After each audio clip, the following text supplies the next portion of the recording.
Let's see. Give it a second. 2. And then there, Forbes. Hi, We have quite the story, don't we? We do. We have a great story. Now, was it a year ago? It was at Christmas time. Last year or the year before? This past year. I think it was this past year. Let's take it from the top. Okay. This is the beautiful Dawn Forbes, who's currently living in St. Simon's Island, Georgia. My wife and I made a decision last year for New Year's and the Christmas-ish time to go visit there. Never been. Mm-hmm. We get an Uber. What was it? It was late. It was. Make sure you got it. It was super. It was. It was super. You be comfortable. This moves with you. Oh, okay, that's right. This moves. Yes, it was. It was. Goodness. It's probably like 10 o'clock or something like that. 10-ish. Yeah, I don't know. We didn't get out. We're going to get there. We didn't get out of the car till about 1-ish. So my wife and I get an Uber, and this beautiful woman comes and picks us up. And the ride was probably 15 minutes max of duration. Possibly even. I mean, we were like 3 miles away. Believe it or not, we end up talking. And next thing you know, it's like 1 o'clock in the morning, and we fell in love with you. Oh, I fell in love with you guys. I mean, that was amazing. It was just an amazing evening. I did a whole video on it. To make connections, I just wasn't expecting it. So I just turned off my app and I said, I just want to talk to these people for a little while longer. And so made a connection. So for those that are listening at some point in your life, if you catch this episode, this woman is very dear to us because it was the epitome of the new age of just meeting someone completely random as they're doing a service one-on-one with utilizing a system like Uber. And when you're real and vulnerable and honest, which you had shared with me at that time that you had goals and dreams and visions. And you, for those that know me, I try to be everyone's biggest fan. Yeah. So we're loving on you. I'm listening. We end up praying. And correct me if I'm wrong, but since we've talked, you have started your own YouTube channel. And I just realized it had to have been have been like 18 months.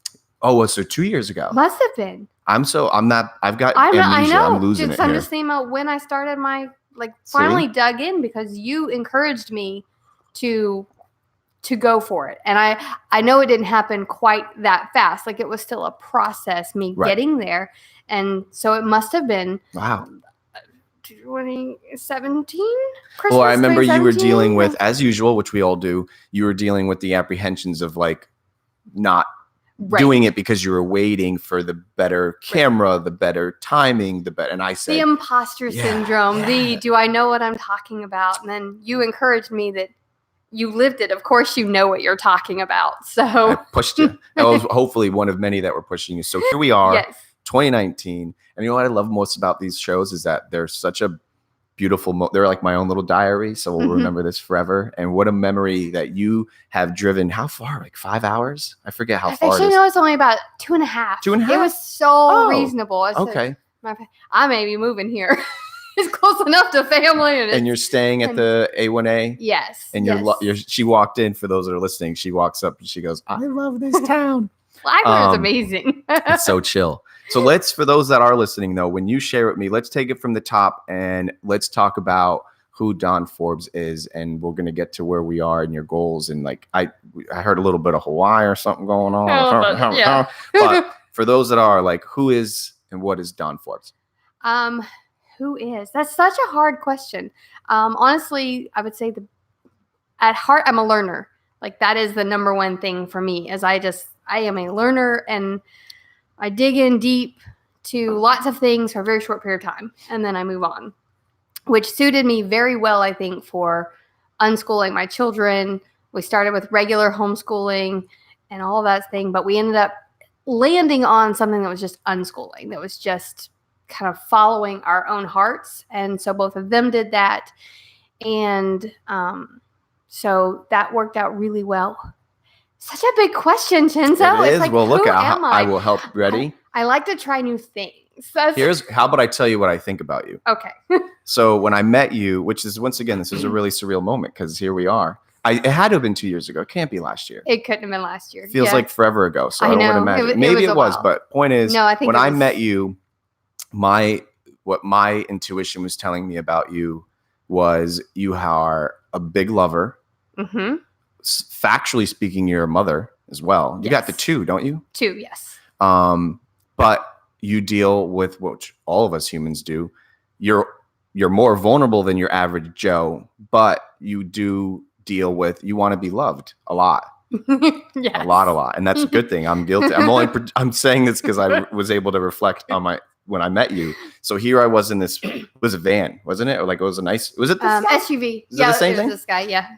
Nice roomy car. We're in the back. And I remember just saying like, this woman is a lover and you're powerful in a good way. And then I started to connect, and my opinion of you would be, you're looking for that affirmation. You were looking for love, not just from us, but from anybody. And you're very sensitive in a good way. Yes. Sometimes it could be a kryptonite, right? Yes. But I think that since the last, because we've kept in touch somewhat digitally, not that much, but a little bit. And I've seen you. But I would say another part of you that's a huge component of the amazing factor is that you have the 2 children that you've been homeschooling. And that's quite the hardship. And some of those, do you mind talking about some of that? Because that's where I started to fall in love with you, or how you were going through those growing pains with. Well, and they're grown now, but somehow we managed to hit on like all the things that went through that. And it was growing pains, just trying to figure out our own cadence. Right. I guess that's the best way to put it. We knew from the beginning, my husband and I had decided we're going to homeschool. We just are. That's the way our hearts were inclined. And then as we went along, our son is on the autistic spectrum. He's actually got Asperger's, but he's anybody meeting him would not know that.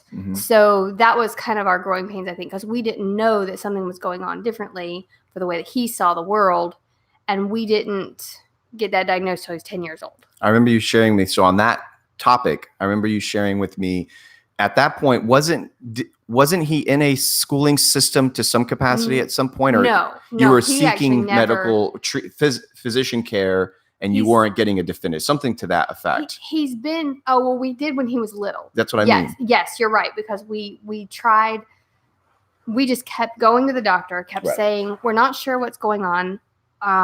Help us, basically, from the time he was 2 years old.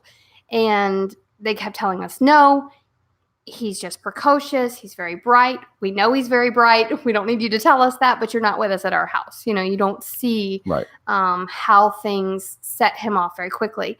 But he's 18 now. So we actually, at 10, we got paired with a psychologist at Nemours Clinic here in Florida.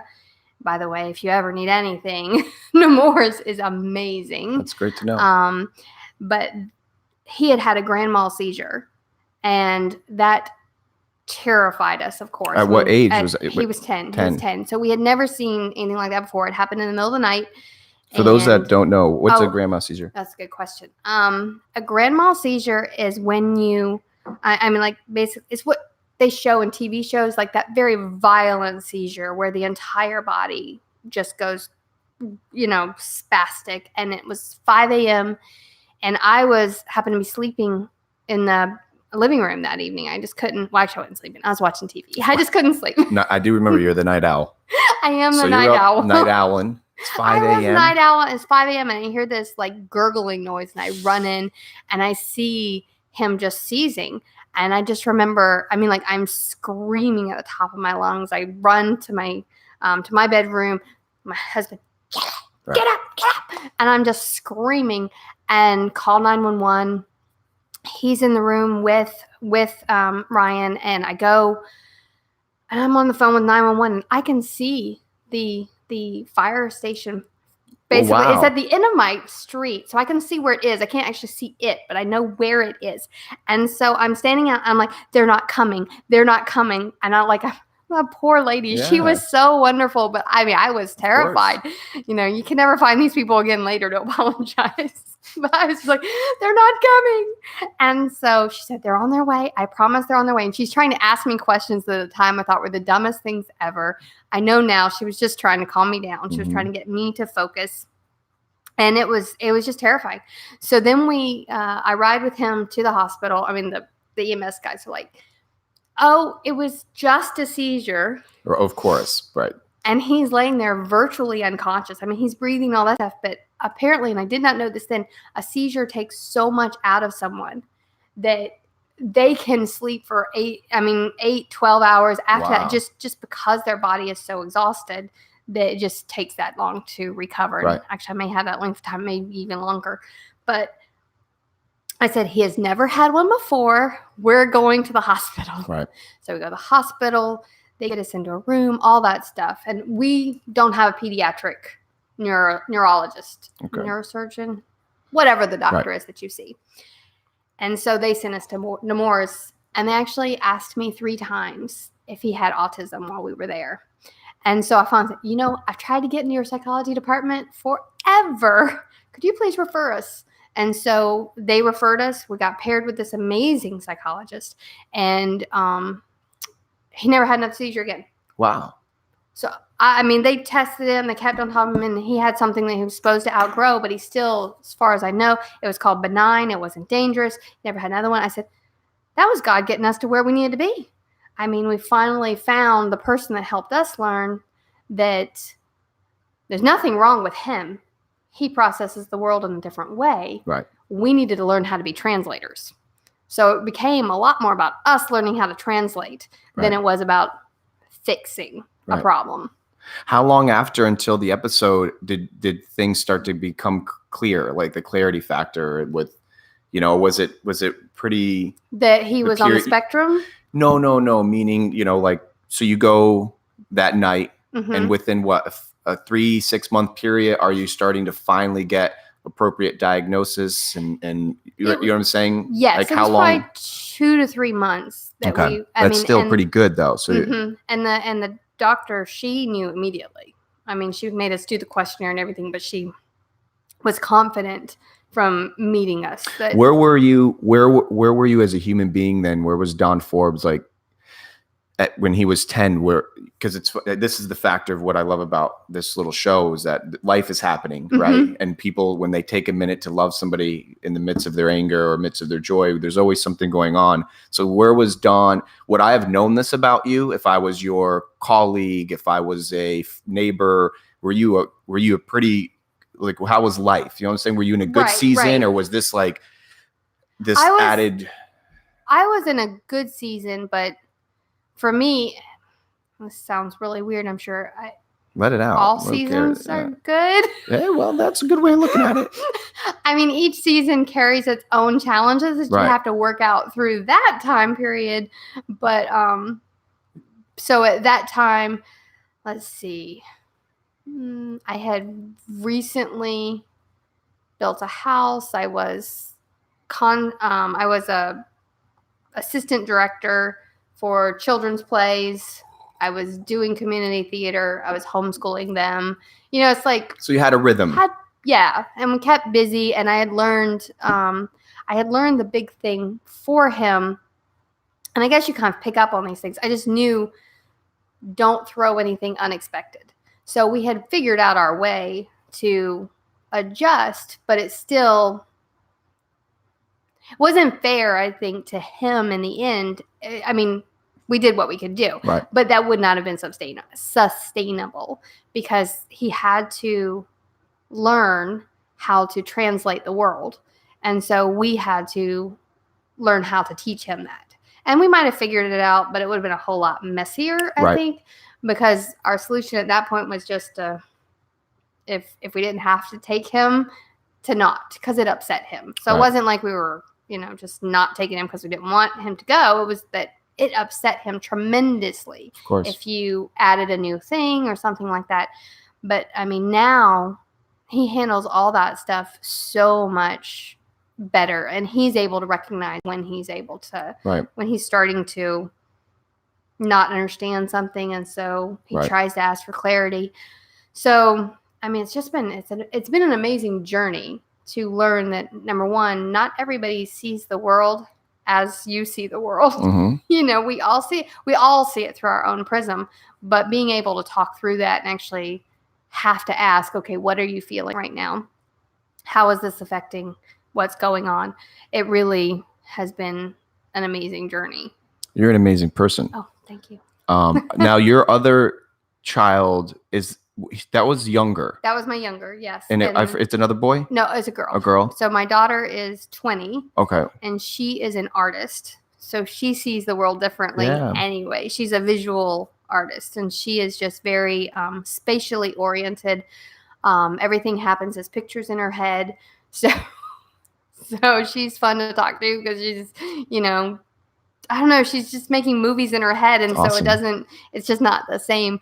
But so she is actually in art school, and she is going to be graduating in 2 quarters with a Bachelor of Fine Arts in Illustration. I love it. So yeah. You got to be one proud mama. I am one proud mama. They're both just doing so amazing. And he actually has, he's got aspirations to start a string of bars. Good for the son? Yeah. Good for you. Yeah. Like he wants to be a bartender and start this string of bars. So she can design his whole like motif. Yeah. And he can That's fantastic. Do they get along pretty well for the most part? They do now. It was, I'm sure, growing up.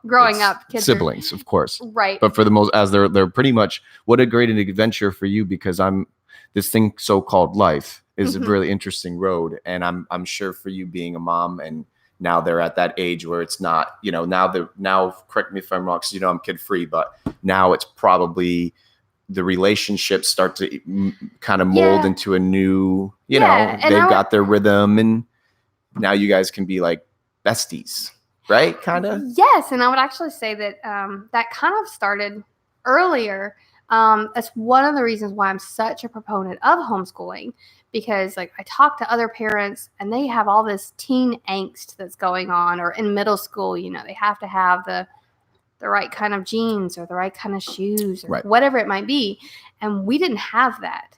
And I think it was just because we didn't have that schoolroom situation. And one of the things that for us as well, I think we had less sibling rivalry than we hear other people talk about. And my daughter went to school and for first grade only, because we tried it. Because, some people are like, give it a this shot. Isn't, do what's normal, do what everybody else is doing, that type of thing. Because, this was 15 years ago. Right. So although homeschooling now is, we're almost mainstream. We're not quite there, but we're almost mainstream. It wasn't then. It was still on the verge. But, and I lost my... She's going to school for first grade. She went to school for the first grade. She went to school for the first grade. And we started to see that sibling rivalry that we really hadn't seen until that moment. Oh, because of the outside influences, maybe. Because all of a sudden, that's your little brother. Oh, he can't play. And that just had not happened before. And that's when our eyes were open. We said, oh, it's handed down from sibling to sibling. And if they're not experiencing that, they don't know to act that way. Right. So that's amazing. So then we had to undo that process. And they still, there's normal sibling squabbles. Yeah. When you live in a household, you're going to argue with people. Right. But we didn't have like that. Crazy. Yeah, no. I sat down. I was working with an amazing woman who owns a private school, and it's a really intimate school because it's not a really large one. But she had told me, I've been obviously out of the school system for a hot minute, and not having children, I don't have, I'm out that scene. Right. And she told me the other day that that it's evolved where even today's day and age, most kids don't even know how to hold pencils. That's wild. So when she told me that, it makes sense. But literally holding a pen or pencil has become kind of like foreign to because most. They're used to. They're just tap. And I don't think that's. I don't have an opinion, yay or if it's good or bad. Right. I hope you can make some point. You're gonna have to sign a check or something, or make a signature. Both of mine recently had to develop their signatures. Like their dad's is so. His is basically a squiggle and a line. Right. So I said, well, you can do something like that. Work it out so that it feels natural for you. But my son has dysgraphia, so writing is extremely difficult for him. So I'm so thankful for Tippity Tappity now. That makes things much easier. But she knows because she's an artist, and even on the tablet, they've got pencils. Yeah, that's true. If you got the appropriate one. I have fallen in love with her tablet because you can make journals and you can handwrite into the journal on the has it, and you just have all these books, and they're not like. Are you a journal keeper? I love journals. They're not like daily or right. Yeah. I mean, sometimes I get into a groove and I have one book that is for this year, and so I'll look at it, I was like, oh my goodness, it's been months since I put in an entry. But there is one that's for this year that I try. It's actually I think of it more of a dream book than you have a dream book. My acting coach actually introduced me to the idea of a dream book, that he said, because you get to write things that are not necessarily true yet. They're gonna be true. There you go. So you're projecting your future instead of this happened yesterday. Right. This is what's gonna happen tomorrow. I'm a big fan of the dream book. Do you know I've kept a journal, so to speak, since I pretty much went on my own little adventures, and mine same way. It wasn't like a daily. It was like whatever impacted me. Mm-hmm. But I've still to this day have never read that, nor my dream booky thing. You don't go back and read them. I haven't yet. Yeah, I'm too scared. Most of mine are. I would say most of my data is probably pretty bad. Not bad, just dark. Oh, really? Yeah, just stuff that I've gone through mentally. Nothing scary. I don't have I've shared a lot of my personal life on the show. I've been super blessed with a pretty good back. I don't have it like I was, lost at sea for 3 years. I was pretty now mentally. Yeah. But I was, that's where you my physical environments were pretty good. Yeah. But the dream book is awesome. It wouldn't make much sense to the average person. Right. Because some of it's I'll wake up and I'll have like bullet points and they don't really like, it could be like the letter of the person that was in the dream, but I know it's going to make sense to me because I get it out really fast. Notice that you forget them really quickly. So it's actually in your dreams. Yeah. So mine's not in my dreams. Yeah. Mine's actually like projected dreams. Oh, you're like making, but I like it. Yeah. It's more like visualization in a book form, and it works well for me because I don't dream. You're not a dreamer? I don't dream, and I think that has a lot to do with the fact that I can't see things in my head. They recently have named it. It's called aphantasia. Wow. And there are very few of us, but so you just can't visualize. I can't visualize anything in my head. Interesting. Yeah, like people are like, well, then how do you know what such and such looks like? I don't know. I know what it looks like, and I can feel it. Like, but you can't have like a. Yeah, when I think of Flagler after I leave, I'll think of the feelings, smells, and the smells and all that stuff, and I will know what it felt like to be here, and I'll be able to describe the layout of anything, but I cannot see it. Are you still a night owl? Yes, I'm such a night owl. Are you a night owl? I had kicked it for a while. Not that I think it's good or bad, but it definitely is not conducive to a good normal life. A good morning. Normal life is a good way of putting it. I mean. Mornings are tough in general. Even when I do get a solid 8, I just don't like mornings. Right. But I had gotten to a decent rhythm where I was getting into bed about like 12, which is still, I guess, late for most people. But 12 is like, seemed about right. If I go before 12, I'm getting up in 2 hours. Yeah, it could be one of those. So lately I've been getting I got the bug again. I've been up. Like, for instance, yesterday I forced myself. Here's the thing. I sit on this couch. I pass out. I get up. I go to the bed. I'm up. But it's actually not a sleeping couch. It's not that comfortable. It looks comfortable, but it's not one of those you can just like jello out. So I get into bed yesterday, 10-ish. I'm up at 5. Yeah. Unprovoked too. I didn't wake up. I did have a bad dream, but that's provoked. That was provoked. That's provoked. Because then you're like heart racing. Want to hear the dream real quick? Yes.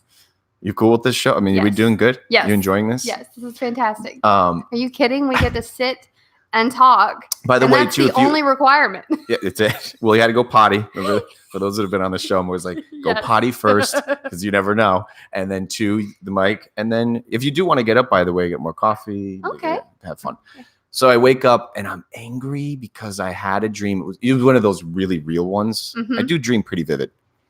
And Camille, which has happened before, we were traveling. It was going to be an international flight. So it would be a long flight, which I dread anyways. And I can't find Camille.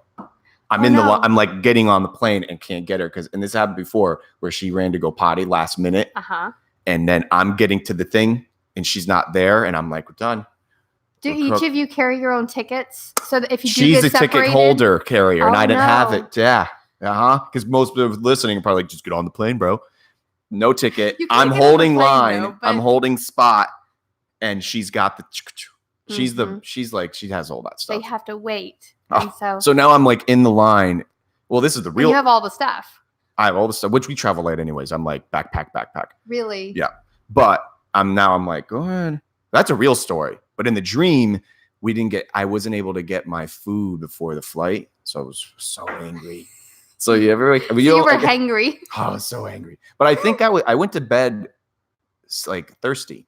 So I think that was like thirsty and hungry. So I fell asleep at 10:45, which is like super early. Beyond early. Not normal. I would be up at 2 a.m. at that point. Yeah. That is kind of my thing. If I go to bed around midnight or earlier, you can guarantee I'm going to be up at 2, and I won't be able to go. What's to sleep normal till like 5 or 6. sleep? Like if I texted you at what time is like, you're not up. Like after, I hope you're in bed by 2. Let it out, girl. If you want a time that is absolutely, I will not be up. We're talking like 10 a.m. to 11 a.m. We're going morning. Right. But because do you like I would say 4 a.m. is common. That's a common as like at least you're out, lights out, hopefully. No. Oh no. And when I'm driving Uber, on the weekend, I'm usually like the late shift that, we don't work in shifts. We get to work whenever we want to. Don't want to put that out there that we're on some kind of schedule. Right. But I usually kind of wrap up at the end of the night. I don't want to leave anybody stranded, because there's no drive. People start knocking off, and I'm fine at that time of night. So I just make sure, everybody kind of gets home, and when it looks like we're done, then I go. And then, you got to relax and unwind. So those days it might be 5 a.m., but 4 a.m., even if I'm not doing anything, I would say that I don't feel like going to bed before 4 a.m. And then, and I recently had my cortisol something that has a 24-hour cycle that it spikes when you wake up. Okay. So like when you first wake up, it just spikes, and then and it has a pattern throughout the day. And I did it according to what I normally do, and it did it right. Like I have the right pattern. So it spikes. You're just got that vampire's pattern. Mm-hmm. Yeah, I have. So you feel good. Mm-hmm. It's just mornings got to suck. Yeah, I mean, and I try to never schedule anything in the morning. Me neither. Our hardest thing is the hospital when they want to do like ultrasounds. They're like, we only do scheduled in the morning. I'm like, they get it all out of the way. But I'm paying you, so shouldn't we do it in the afternoon if I want to? They say no. Well, today was a good time for the show too. When you said 1, I was like, today gives me time to get ready. But I'm the same way. I've been trying to now at 4. You could text me at 1-ish, 2, and there's a likelihood I'll still probably be like up. Mm-hmm. But I like force myself. Come 2-ish. Do you have a TV in your room? I do, but I'm not in my room. Oh, you're just lounging in that. Yeah, I'm in the living room because my husband actually goes to bed before I do. We have a TV in there. But he's kind of like you. If he were to start falling asleep on the couch and he gets up to move, he's up. He's cooked. So it's better for him to go lay down, watch an episode, then read.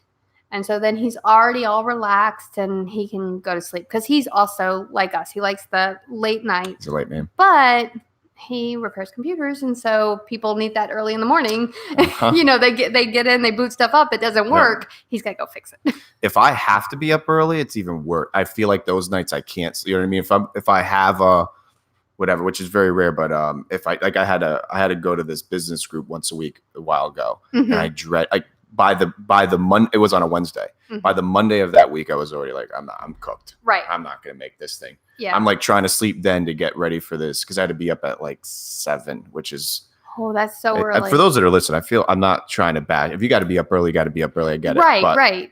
It's just my lifestyle does never meshed with it, and there's still time when we have early flights. I'd rather just stay up. That's what I do. I just stay up because I'm not gonna get a good night's sleep anyways. And I think that too, if someone hasn't experienced this anguish at not being able to do, Do you think it's anguish, or do we enjoy it? No, well, I enjoy it 4 a lot. Seems a little anguish. The anguish is when I have to get up in the morning. Yeah, because it's like I can't insert myself into that schedule that everybody else seems to fall into easily. Have you become guilty? This is off the top of my head, which all this is obviously, but lately I have found myself, and this is really disgusting. I'll have something on the TV, which is usually a documentary, and I've been watching this thing called like Toughest Journeys. It's old. It's not really fancy on the eyes because the quality is really bad. It's on YouTube though.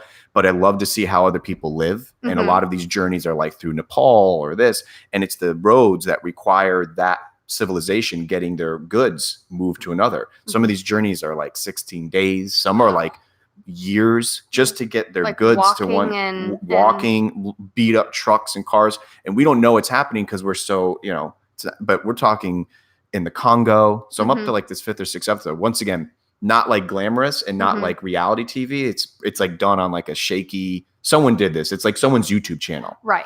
So point is I'm watching this, but what my point is as I'm watching things, I've noticed, which I don't watch TV a lot anyways. I'll be on the couch and I'm on the computer and I'm like, what am I doing to my brain? I don't know if that's general now. Is the general public the multitasking, you mean? Well, you can call it multitasking. You can call it scrolling, which who isn't guilty of scrolling? Right. And then I'm like watching something. It's disgusting. I think. I mean, maybe it's not a bad thing. I don't know. It depends. But you're absorbing what's on the TV absorbing, too.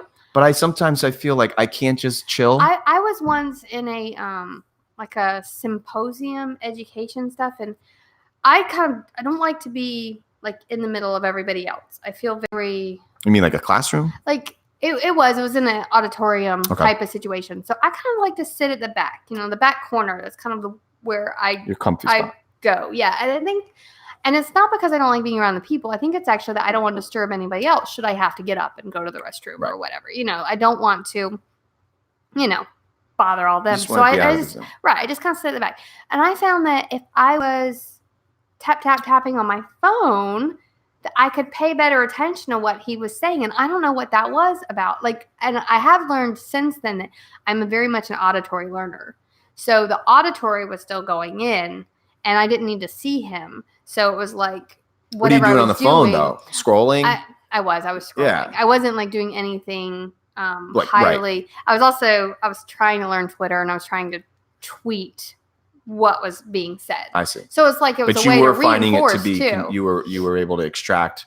I was able to extract more that way by doing it. And that was, I think, one of the times when I really realized that just because somebody looks like they're not paying attention doesn't mean that they're not paying attention, So for me, it helped me. I just feel weird. I snap back to when I was a kid and you think about watching a show or entertaining yourself as a child. And I'm using child because I wasn't there. The technology with I'm sure kids now are like, I'm doing this one. I'm playing the Switch and I'm watching like a thing. I don't know. The funny thing is I think that the young people, especially the age of my kids and my nieces and nephew and all that, they are actually better about it than we are. Right. And my daughter just showed me a video last night on YouTube, and it was kind of funny because they were talking about watching a movie with your mom was the title of it. And the mom is sitting there with the iPad scrolling. And the kid is like, Mom, could you just put the iPad down? And she's like, just one more minute. I just need to, all those baby pictures, and it was so funny because I do feel that way that I'm worse about it than they are. They come in, they're watching. Right now we're watching YouTube. I mean, it's still YouTube. It's on the TV, but they're fine with that. Whereas I'm like, well, but I got to scroll over here too. I don't know what it is. I don't know what I don't know if it's detrimental to us another 10 years from now. Like, I'm telling people more and more that come to me for any kind of advice or services when it comes to just like interneting. I'm telling people that we've got literally 2 seconds to captivate somebody. And I don't even know if I don't even know if that number is good anymore. It used to be 5 back in the day when I started like 15-ish years ago, interneting. They used to like say like from a heat map perspective, we could see we've got about 5. I think you're right. It's 2 seconds. It might be closer. As a matter of fact, I just read a book that was talking about how if there are too many words on that first page, like my kids always say, too long, didn't read. Sad. Not too many words. You got to have very visual, very like right there. But did you know that they're making? I just found this out the other day. Hit me. EMF canopies. Yes. Do y'all have one? No. Okay. I thought that was amazing. The idea. I started looking at it. I said, and you ground it. You put something under the bed, and then you do a canopy. Because I mean, Dr. McCullough has been talking Well, about let's talk EMFs for those that for a don't. long Let's time. not. You don't. So see that little white box over there that's unplugged. Ironically, here I'll show you because I want to get some more coffee. Anyways. Okay. But check this out. So see this guy? Yes. EMF blocker. Really? Yep. So you can do it So with tell a people, plug. they probably can't hear me. Tell Okay. people what EMFs are for those that are listening. EMFs are electromagnetic. Is that right? Yep. Frequency. Got it. Okay, and it's because we have radio waves, Mhm. right, all through our air, and it even, I believe, comes through the electrical lines. Mhm. Dr. McCullough used to say, if you can at all possible, don't put your headboard of your bed by the outlet. power, right? The outlet's coming down, that those electrical lines are coming right behind your head, and they're around us all the time. I mean, like, we cannot escape them. Mhm. But when you're sleeping seems to be the time. If you can protect yourself while you're sleeping as much as you can, it's better. Yep. So this dude, he should start paying me as much as he comes up in my show. Who, Mercola? No. Oh. He's a friend of mine. He's the local chiropractor here, Dr. Limnooney, and it's Flagler Chiropractic. But this dude's lifestyle is so attractive to my household because he's always continuing education and learning and growing how to just take care of himself. Right. So this is probably about a year or two ago. He educated me on what EMFs were. Now, no matter what I learn, I'm not one of these guys that like hear it, run home and freak out. Change everything. And like, I try to make it to where it's practical to implement, look into what types of tools and their educational paraphernalia I can read, and then try, whether it's dietary, physical, so I looked into these, and he did his own research and did most of the legwork. And I do trust him enough to know where if he spent X amount of whatever to find that product, I don't have to spend another day or two. So I bought these things, and they're pretty cool. Obviously you can't see anything. I don't feel like, I blocked the EMF, but, and I don't, in all due respect too, I don't feel any different. You don't feel so it's not, I don't, or... I think it's maybe happening. It's hopefully doing its job where but like you said, he had told me a story that had pertained back to one of the old like world wars where they were using radio frequencies and for the first time. And the developers of this at that point to some capacity were trying to educate and saying, hey, listen, this may be hurting us, I think, because it's, and they were like, kind of like microwaves. Yeah. I think at one point, microwaves. Do you have a microwave? We do have a microwave. I have friends that don't have microwaves. We tried not having one for a while. We did too. And it just, hard. We finally bought one. I try not to stand near it when it's on, that part. Right. And we actually almost never use it. It became what do we use it for? Microwave popcorn. Popcorn. And the only reason we use it for microwave popcorn is because I destroyed my husband's way of cooking popcorn. So he uses a big like Dutch oven, like Calphalon, like heavy. It's past my pay grade. I don't belong in the kitchen. It's not cast iron. It's that, but it looks like cast iron. Okay. It's like that hard anodized aluminum. That's what it's called, anodized aluminum.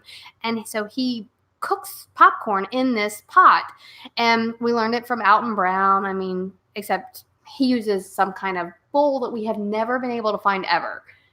So the bowl that Alton Brown uses it has a round. It looks kind of like a wok. Okay. It's got a reservoir down on the bottom that he just put his kernels down in, and so only the kernels, and then they pop up, and then they kind of like, you don't burn the kernels that have already popped. Can never find that kind of bowl, so my husband just makes it in the Dutch oven. He loves it that way. But I found a cast iron wok, and I thought, oh, this looks like what he used. It's going to work. It's perfect. So I buy this thing, and then he kept using it because he hated it. And then he kept using it because I had gotten it, but he wouldn't go back to the Dutch oven thing that he used to like. So started buying microwave popcorn because easy peasy. I have now gotten rid of the wok, so he can go back to the Dutch oven. Yeah, so we went it. Right after the I think the second hurricane of that Irma. Irma, yeah.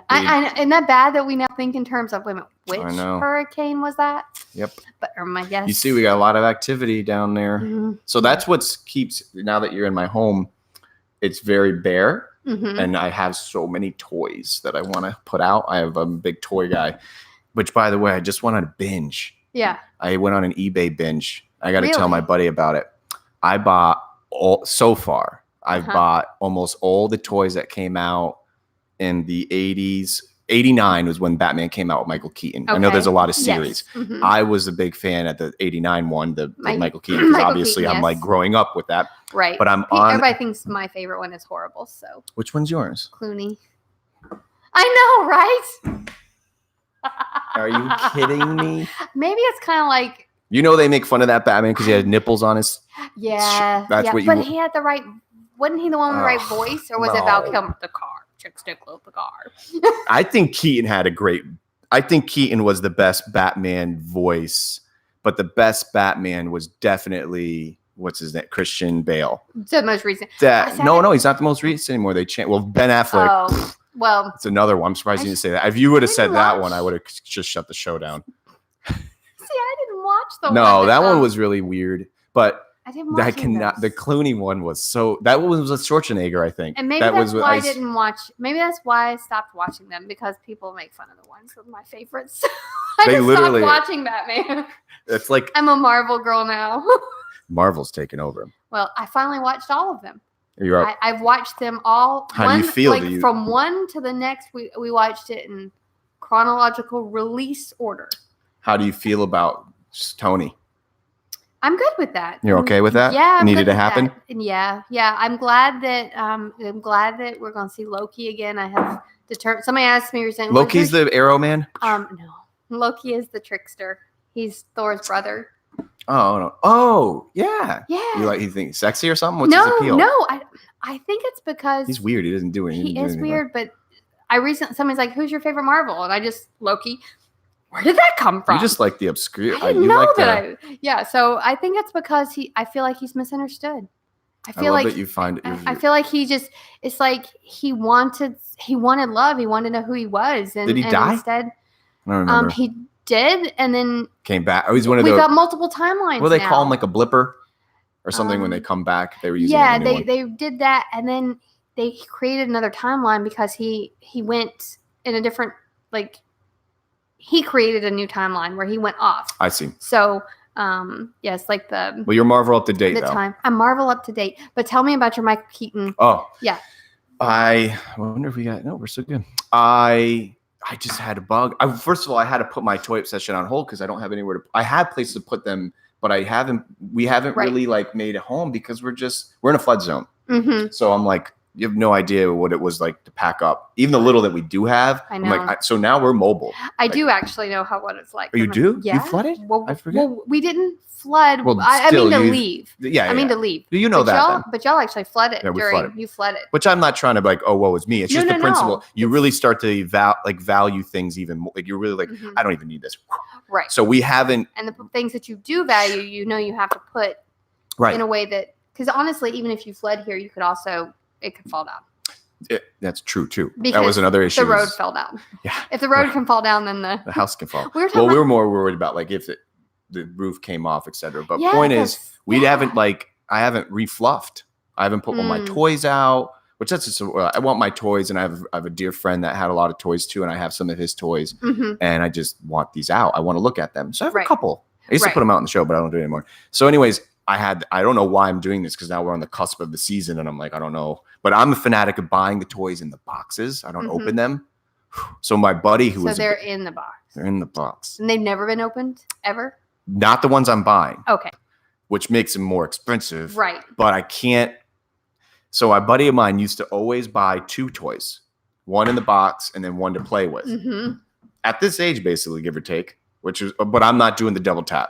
I will not buy 2 toys. I bought my double tap. When my daughter was little, they had a doll come out. Her name was Alyssa and was spelled the right way and everything, same as my daughter. So I bought 2. I bought one for her that Christmas because she was like 4. She wasn't going to care. And then I bought one to put away till she was 16. And so the 116's in the box. It wasn't pristine, though, because who knew? When you have 80% humidity and put something in a shed, it doesn't really do so well. You shedded it? I did. It was unfortunate. But So what she did was she actually she pulled it out to play with. Did she lose the original? Is that why? Or? Yeah, we had gotten rid of the original before, but she because she still likes toys. There's something she's very really big at I loved dolls. my childhood. I had a great childhood, and some of my triggers are I sometimes can't even think of what the toy was. Mm-hmm. And then if I go to eBay and I just type in like 90s toys, do you know I didn't realize it, but I'm starting to refine it. I have a lot of triggers that are like share McDonald's toys and any fast food area. Right. Well, I grew up near a McDonald's. We were in the W section. That was actually the original B section for those in the hood. That's Palm Compton. You don't know about that. Okay, I don't know. So about that. We grew up. There was a McDonald's there with a Playland. It was all wood. Mm-hmm. My point is, those toys. I didn't realize that those things would give me triggers. So I've started to buy those too. Because there's something about just seeing them. I would have never thought they were like McDonald's toys. But my point is I got these toys and now I've got like 4 coming. I'm so excited. And I have one good friend of mine who will appreciate it. And I can't wait to kind of almost like brag about it because he has better toys than me. But now you have this toy. I'm concentrating on the Keaton segment. So I'm up. I've got 2 more I got to get. And those came in the McDonald's. No. Oh, okay. Those are not the McDonald's. I did get one McDonald's one, but these are so I got the Joker, the original Joker coming from that series. There's always another one. Right. But I got the Michael Keaton series Joker coming. The Joker that was a motorcycle. Mm-hmm. And then Batman's motorcycle. Right.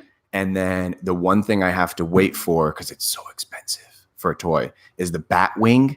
Remember in the Michael Keaton one? Car? Do you remember? No, it flew. And he had him on his back? Nope. It was an airplane. I don't remember that. I know it's not for you. He didn't have a Robin in that one either, nope. did he? He didn't have a Robin in that one. But the Batwing and the Batmobile, they still go for I do remember. Remember it's he like had a fly. Plane. It was a plane. It looked like a bat. And he sat in it and it had it had like an old. And he had to go get the balloons. Remember the Joker was using balloons to throw out gas. yes. Okay. So that's a toy, and then the Batmobile and the Batwing are expensive for toys. Yeah, and I won't buy. I can get it where the like one wing's missing and like for a couple bucks, but I got. They were probably expensive when they first came out too. It's true. They probably like Barbie's dream house van is more expensive than her dream house. You're like, but why? It's the car. So that's where I'm at. I love this show, by the way, today. For those that are listening, probably, what are they talking about? But that's part of the show. That's great. Well, since you are familiar with old McDonald's, do you remember Grimace? Hit me. Wait. The big purple guy. Yeah. So many people forget Grimace. No, I have all the original McDonald's glasses. Oh, wow. Grimace is on one of them. I guess we're not supposed to have them out because they have lead in them. Really? Mm-hmm. I have does leaded crystal, though. I don't know. I need a lead EMF killer. That's weird. But yeah, I do remember Griffiths. You liked him? He was your buddy? See, Grimace is very forefront of our minds right now. And I know Jamie's watching, and I'm sorry. I'm going to tell your story. Hit it. He bought kombucha a few times from the store, and he liked it very much. Are you familiar with kombucha? It's a fermented, for anybody who doesn't know, it's a fermented juice of some kind. It's a little bit weird. It's out of my zone. I have not tried it, but he liked it very much. So he said, this is expensive from the store. I'm going to learn to make it myself. And so he did. And he put the cap on and all that stuff. Well, the thing about fermentation is it builds up even more the longer it sits there. So I guess, I don't know. He didn't come back to it. He didn't set timer. I don't know exactly why. I just know that when he took the top off, it exploded Kaboom. All over everything. And so when I got home that day, he said, I killed Grimace. Because it's on our ceiling. Like, it's purple all over our ceiling. It's still purple. And so we think of Grimace all the time now because he's on our ceiling. Yeah, I don't think the average folk would even remember him. No. He wasn't, did he speak? I don't think he spoke. I don't think he ever I think he was a silent man. Hamburglar was always stealing his hamburgers. And Grimace was the big purple. He has a, what do they call it? Eggplant. Like a bell. Eggplant. A bell. He's like, go with bell because, Yeah. I guess eggplant would be fitting too because he's purple. He is purple, yes. But I remember all those. I have a bag of original. Another one that I loved was the Bambi series toys. Yeah. I remember I had the owl and Mhm. then the skunk because I loved. And if I touch those right I now, don't remember the owl Yeah, from Bambi. yep. Really? Well, in the SCAD up in Savannah College of Art and Design, they actually have a Hamburglar, like the statue, oh really? like a Huh. 4 foot tall statue of Hamburglar. No, Mayor McCheese. They got Mayor McCheese. So yeah, that was in McDonald's, or they made that. That was McDonald's. No, that was Really? McDonald's. Yeah, they had the mayor and all that stuff. So Bambi, I do not remember the owl. The only thing I remember owl from is Winnie the Pooh. Nope, there was a little owl, and then there was the yeah. I have that whole set though. Mhm. I have Bambi in the bag, whether it's ever. So I don't get them to like resell them. Mhm. They're mine, but some really are. So do you like the movie Bambi or just the toys? I guess you can't not like the movie Bambi. Well, sure. I mean, but it's not one. I think it's one of those. It's like a Titanic. You see it once and you're. Yeah, it's pretty sad. Yes, exactly. That is. It's not I one I'm watched gonna it. throw I'm on. good. I watched a YouTube video recently that was fantastic because he did all the Disney movies, a review in 10 words or less. What, like? Yeah, back All to of back. them? All of the one he said the rules were no sequels. And Okay. and no like Remakes? no remakes, no secondary companies. Like I don't guess they did Pixar. They definitely didn't do Lucas films. They didn't do Okay. Marvel. They might have done Pixar, but I'm not. Did you enjoy it? That was a good one. Brave was in it, so they might have done Pixar. I did. I thought it was great, but for Bambi, it was something like, Mom dies. what exactly? It said, "Mom dies, animals talk," or something like Twitter that. patter. I still use that word yeah. to this day. Twitter patter. It's like if I ask someone who I don't really know the that well, I'm thumper. like, have you been like? It's almost a way of asking him, like, do you have a crush? You Twitter pattered. That's Some what get it. thumpers It's say. kind of dying off. I mean, the Mhm. younger folk are like, don't. Well, It it's doesn't kinda- make sense. I don't know. I'm very upset with Disney, by the way. About I just think that it's. I think poor Walt is spinning in whatever grave or urn he's in. yeah. I think it's ridiculous. What's going on? All this talent, all this imagineering, all Uh-huh. this, and we got to just keep going back to movies. All about I the think movies, ridiculous. And movies. I'm not downplaying the fact that the movie is good. I don't care. I already Right. know what's going to happen. I don't want to see The Lion King. If I had kids, maybe. Right. I get it. I see Right. everyone posting photos, bringing their kid to the thing, Yeah. the theater. Great. I get it because it's keeping the movie relevant to them. But Mhm. we can't come up with something in addition, in Yeah. parallel. Like we I can't actually- have another Ariel. We right, gotta just. and Lion King is just Hamlet to animals. So they could have chosen a different Shakespeare film I don't know. with and create new animals. You're right, I just think they tapped out, and their Imagineering department is taking a Yeah. back seat. because I love what you're saying there because I think I know what they're doing.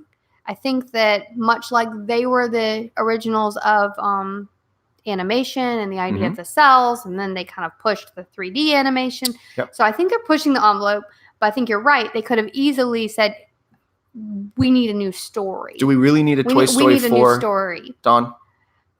Do we? I wonder, is Lasseter? I tried starting to watch it the other Lasseter day. actually, they were talking about, Lasseter's gone, right? Who's what? What? What? John Lasseter. Oh, you're talking about the big wigs? The big I wigs. stopped following. Well, see, because John Chenzo. Lasseter was the one, he was the head of Pixar. Right. And then they brought him in as, he was dual head of that and Walt Disney Animation. So he was like, I think he was on Princess and the Frog, which was where we saw Disney Animation kind of like Really? Yeah. revival, I guess. And so Lasseter was great at the head of both. But I'm pretty sure he's gone now because of the Me Too movement. I think I didn't follow. I didn't follow exactly. I've stayed out of it. I know they're in a big. They're I just a know little his bit of a name, ruckus. And I've been he watching. was on a year. Yeah. Yeah. I told my grandfather this the other day because I find it fascinating. I do like to follow. There's a YouTube channel out there called Company Guy. Mhm. Pretty cool. He doesn't put his face there. He's just someone, he seems younger too. And he goes for like 10, 15 minutes and he goes over this really full blown analysis of a company. Uh-huh. Sometimes where they're at now, sometimes that they're maybe non-existent, but it's really interesting because he goes into really depth about where this company is currently or where they've come Right. from. Some are success stories, some are horror stories, but Mhm. Disney is of course they're never going to be broke, but Disney is going through a very big growing pain because of the Star Wars land. You heard about this that's whole a thing? huge growing pains because they've been needing. Someone actually was pointing out they need a new gate. So, and that may have been what he was talking about was that they've been putting new lands in, so like Star Wars Land and Toy Story Land and I know. people call it Avatar, Pandora. So they're putting in all of these new lands, but someone's like, you need a new gate. You need an entire new space, which they could, honestly, they are great at keeping secrets. They unveil things usually when they're about a year out of being opened. So who knows? Maybe they are, but usually people see that. And now with drones and everything, we get pictures of stuff before we're supposed to. But who knows? I mean, maybe that's what they need, because I've been there. You go to Disney? Used to. I don't go anywhere. So my sister and I had a year. We got an annual pass the year that both of our kids, I guess it was the first of our children. We were phasing out of homeschooling. We were starting to become not teachers and moms, just moms. And so they're all grown. We wanted something to kind of mark that year. So my sister and I did an annual pass. We're within driving distance of Disney, no problem. So we went every month for a year. So I've been there at every high points, low points. I now know the rhythms of what happens there. And there were points where it was too crowded to enjoy yourself. I mean, we enjoyed ourselves because you kind of have to go in the right frame of mind and be happy to watch people and just be there. But if you're going to ride rides, and so many people don't understand the Fast Pass ride system, and I mean, goodness, your heart breaks when, I don't know if you're familiar with it. Fast Pass is something they include for free with your ticket. Absolutely free. But you'll hear, like we heard a father telling their child, no, we're not paying for that service. And as we pass them in the Fast Pass line, like, no. So you use the app and everything. Yeah, we use the app. Disney wants you to, they want you to schedule your ride time. That's what they're after. Whereas Universal's charging for it because it is a way to skip the line. Disney's goal is that if everybody schedules their ride time, you're not waiting in lines because you're like, oh, I'm going to ride that and then I'm going to ride that. And so that's kind of their idea behind it. And it's free. So if you go to Disney, use the Fast Pass. Totally free. So. Hey, before I forget too, complete tangent. Are you moving to Hawaii? Yes. Can we talk about that? Yes. I'm very happy for you. Thank you. Talk about doing what you want to do. We don't have a date, though. I know. No, there's no date. So before we went off on our tangent, which I love these things, I'm the queen of tangents. We have the two children's now are all grown up. They are. And now they want to go though. But duh. If they didn't, I'd be like, I will take their spot. Have you started to isolate a particular island? Yes. Where? Kauai. Here we go. Kauai. We have I actually did a YouTube series that was like each island in 2 minutes or less. You're good with your YouTube cover, by the way. Oh, thank you. Thank you very much. Looks like you're like a real YouTuber. You know how like they're so cool. Like it's got the little. Yeah. We're gonna link your YouTube channel by the way. Oh, thank you. So I try real hard to make that. No, you're doing it. It took me a lot of reiterations to realize what I was about, and so like the tagline is "Create a life of possibilities" because that is what I am about. Like so many people box themselves in and say, "Well, I can't."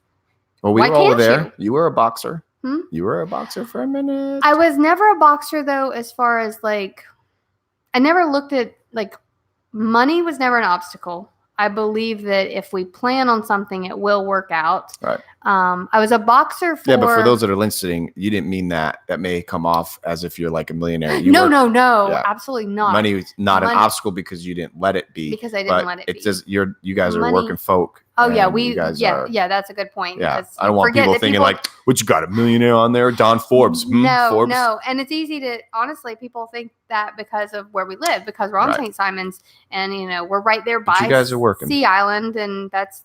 When did you get the Hawaii bug? So yeah, because I'll go on another tangent. That's right, I got you. Because we are on the work. We tell people we're in the working neighborhood of St. Simons, so gotta be careful. Do not. Don't rob me. No, but we Hawaii bug. Hawaii bug. Well, because you didn't have Hawaii bug when we met. Only because I had not recognized it yet. So it is new. No, it's a new island. I mean, I'm just kidding. It's old. It's the oldest island too.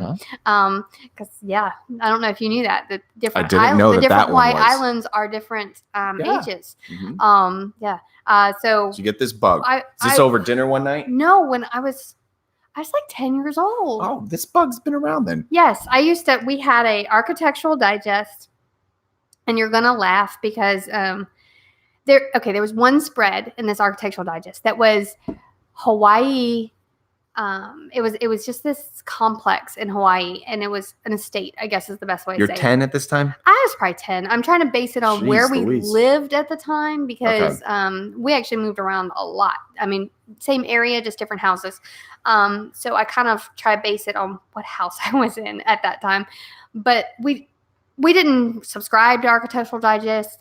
I have no idea why we even had this magazine, but I fell in love with this spread of it's ridiculous. Honestly, it would be ridiculous to live there because it's like got rivers and little bridges that go over all the bridges and connects these little sections of the house. You like go outside to go from the kitchen so it's a mansion to your bedroom.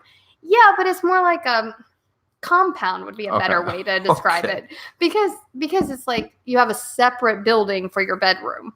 And then you would walk across the little bridge to go to the kitchen to cook. So they're not connected. So I just thought it was amazing. I was looking at this. And I did not know then, I don't remember knowing then, that my father grew up in Hawaii. He was Navy. So they grew up in Pearl City. And he was there from the age of like 6 to 18. So it's in your blood, bro. Yeah, he worked in a pineapple field. He climbed up to get mangoes. So he absolutely knows Oahu very well. So then so I was just drawn to this picture and the islands, and then we went. He wanted to show us his high school. When'd you go? I was 14, so that would have been like 19. I'm gonna date myself. 90, I think. Okay. I think it was 90. Obviously, I'm not doing math very well right now. I was in high school. Yeah. We went. My parents had owned a business when we lived in Charleston that my dad went to work every morning about 4 a.m. and got home each night around 10 p.m. Wow. He would come home for us to go to dinner, and then or actually, I don't know, he might have met us at dinner, and then he would go back to work and finish up. And we did not take a vacation. Well, no, we took little vacations. I take that back. We took little vacations for like the 9 years or something that they had this business. So once they sold it, we took a vacation. They had been banking like these timeshare things. And that's where Hawaii comes in. So we went over there. We got to spend time on Oahu, Maui, and Kauai. And my dad got to show us his high school and where he grew up and all those things. So, I mean, it's unusual to have to go so far, I think, for your parents to have to do that to show you where they grew up. But that was cool to get to go to Hawaii. And once I was there, it's like there's just a different air there. Mm-hmm. I don't know. It's just different. And so I was like, okay, this is definitely where I want to go. When I see Hawaii Five-0, the opening, my heart just goes, it's like a gasp. It's like, yes. And so I've just always been drawn there. I surfed during high school. I would not surf in Hawaii though. You don't want no that reefs in the face? That would be terrifying. Reefs. Right. I want to watch them surf, but I don't want to surf.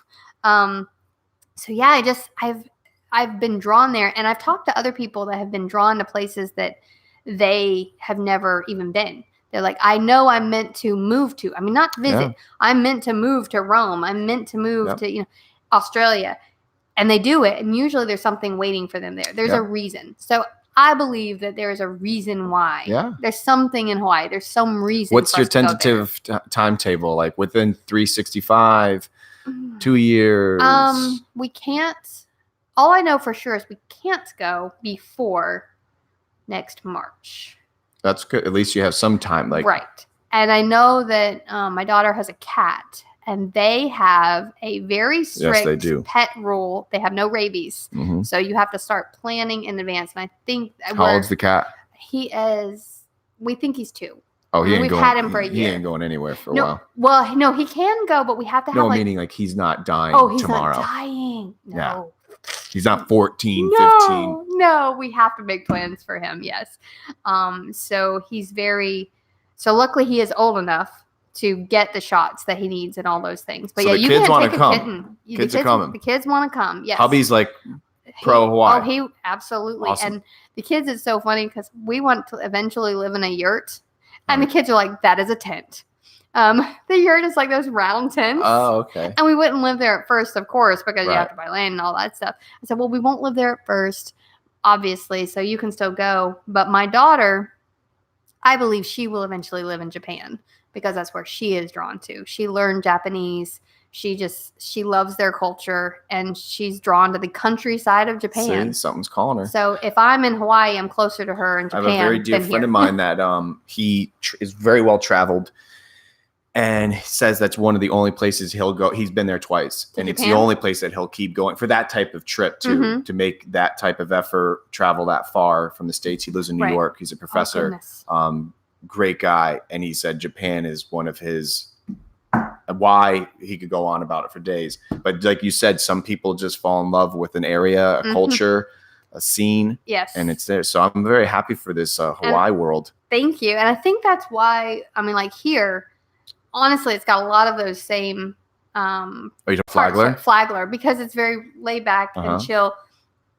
Excuse me. If you're in the right place in Hawaii. I mean, obviously, most people think of Waikiki or they think of Maui's. Honolulu. I mean, that's a great thing. Honolulu is huge. I mean, they've got international companies come there, and it's such a melting pot of people. Like, there's no the saying there is in Hawaii, everyone's a minority. And I think that's amazing. An area where it really is like this whole group. And I also really just love the Hawaiian culture. Yeah. I mean, just this aloha is one of my favorite things. They talk about the spirit of aloha.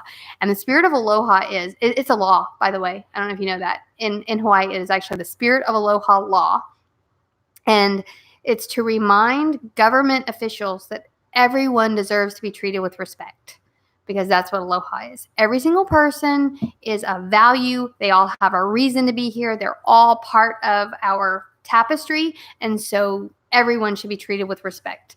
And I said, that's me. That's on your resume. I think that's why my heart calls me there. Yeah. Like, I mean, that's how it should be everywhere. Well, you guys deserve it because once again, you're at a point where the kids are adults basically, and you're not tied to a particular place in this. And as you guys continue to mold it professionally speaking and get something going over there for yourself. Exactly. And and the world is such that you can do things digitally like this. I mean, you don't have to be in a specific spot. And that's one of the reasons why I think I like Kauai is why I was drawn there. I love Molokai, the idea of Molokai, because they don't have internet. They don't have, they are old Hawaii. Right. Still live off the land. All of that type of thing sounds amazing, but we will need internet. Yeah. So it's like, I can see going there, but we can't live there. But Kauai still has those pockets. Okay. Elon Musk is going to make Wi-Fi in the air. Air, so we won't have to worry about poor Molokai. They don't want it. They don't want it there. It's a very big controversy. Is it? Mm-hmm. Yeah. They'll put up EMF shields or something over the island. There's a lot going on. You can't force us. On a tangent, the Musk is heading up, and part of they're working on a neuro interneter machine where it goes into the brain, and you will have access to the internet like that. I don't want that. I know. I don't want that. I didn't want. I had a conversation with somebody over the weekend, and I said, "Would you do it?" And he's all about it. He's all about just growing and expanding in this. Yeah. It's a tough one. Well, it makes me think of. Did you ever watch the TV show Chuck? No. He has like this. They call it an inter something. I can't remember what it's called, but basically, this guy accidentally gets something in his brain, and he can access anything. I mean, he runs through the files and he gets that information. It also allowed him access kung fu and do kung fu, like the Matrix. So, I guess he could just turn on. Yes. I don't want to be in the Matrix either. I want to still be I don't want my brain to. It's very. If some of the videos that Musk has released, and when he's asked during interviews and questions, he says one of the biggest handicaps of humans is that we can only compute X amount of data at X amount of rate of speed. And he knows that. I don't know whatever the numbers are. Mm-hmm. So it's funny because he's preaching pretty profusely to get laws in place that are going to protect us as a governing, like as from the governing bodies of artificial intelligence, but yet he's making it. So he knows something, and he's always known something. He's right. For those that haven't, just watch. If you're not even in podcasts, just watch Elon Musk's interview on Joe Rogan. When he's game changer. He wants to go to the moon, right? But he said it costs Mars, but he said it costs a certain amount of money. I don't remember exactly. There's a guy. It's a time thing. So I figured this out. They said the other day, if you were to go, the minute you tap into like, I think if they use Mars as the destination, for every 5, you would come back. If someone was 65 and you left by the time you were 20, you'd be only like 5 years or some kind of increment. So it comes down to a time thing getting humans there, but he's going to go. So it's like they've got a girl that she's a teenager and she is training now because she has to kind of be ready to go, I guess, when it's ready to go. And that's the kind of thing that to me, it's like, I want to encourage in teenagers. I think that's why, like, recently I've just been discovering how much I love the age group of teenagers because they have so much potential and so much passion. And if they were to just like direct that and just go for it, you see some do. I mean, some absolutely do. But if they were all like encouraged in that way, wouldn't that be amazing? We're working on it. Actually, our school system here is kind of pioneering this little, I'm sure they're doing it in other areas, but it's new for us.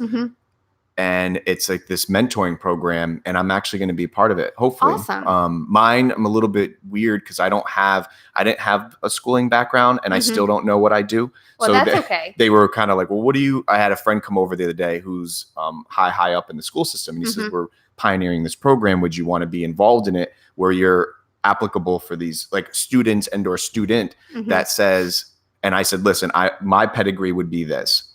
Anyone from probably like 16 to whatever, I think what your oldest in school 18. Is 18, which I'm trying to refine that. Because by the time you're 16, 17, I think you're starting, for those that are worried, don't know what you're going to do.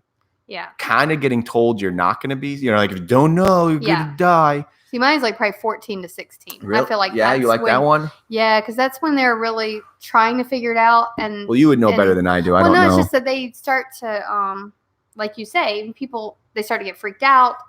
People start pressuring them, and then it starts to be panic mode. Yeah. But like 14 to 15, they're still like, "Oh, I love this." Right. I see what you're saying. They still have that excitement that they had in middle school. There's still the fireman aspect. Exactly. Astronauts and firemen. Yeah, and they can still see the world as. Maybe I should open up the cusp a little bit. As what it could be, because like just grab hold of that, what it could be. And like Elon Musk was going to say is the.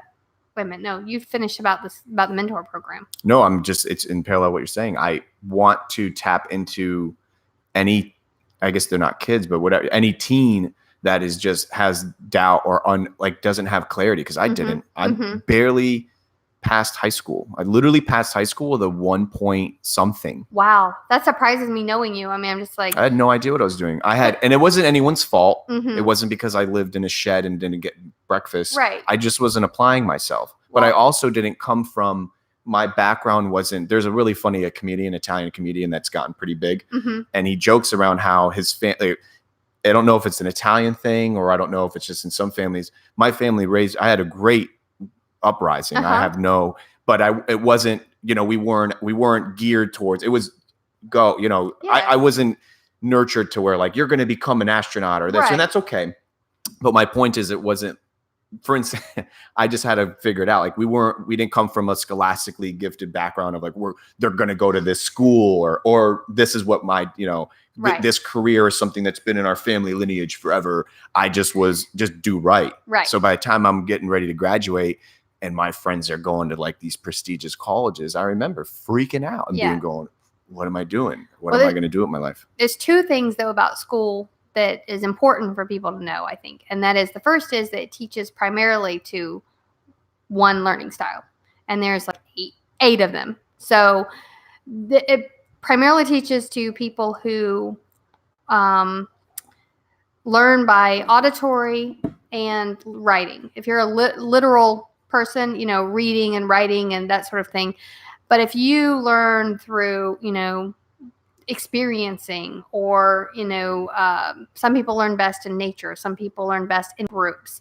And that's a big part of it. And then another thing is that our school system, the way that it is right now, was set up to train factory workers. It was for the industrial age. That's why it works the way it does. That's why there are bells to tell you it's time to move from one place to another.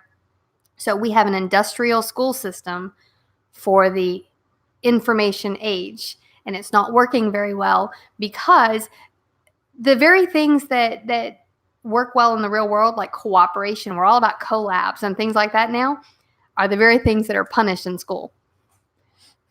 So that's why, to me, it's like things have to change. As a matter of fact, my son is part of a group. I'm so sorry, I've forgotten. It's the Education Freedom Group or something like that.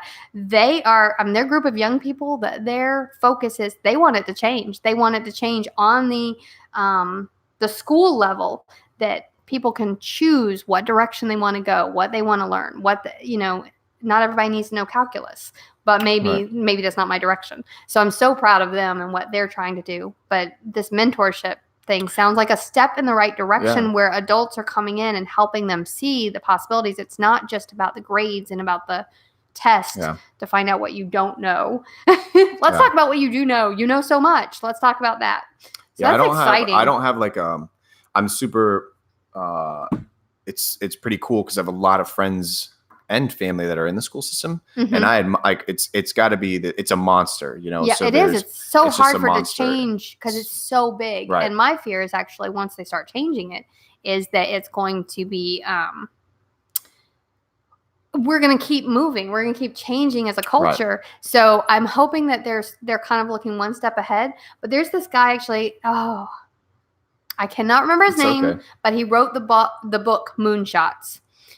Because he set a goal to go to the moon. He got all this, and they're sending people to the moon, and he's also coded gut, digestive bacteria.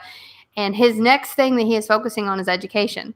So he is focusing on how to create a individualized education, even in a school system.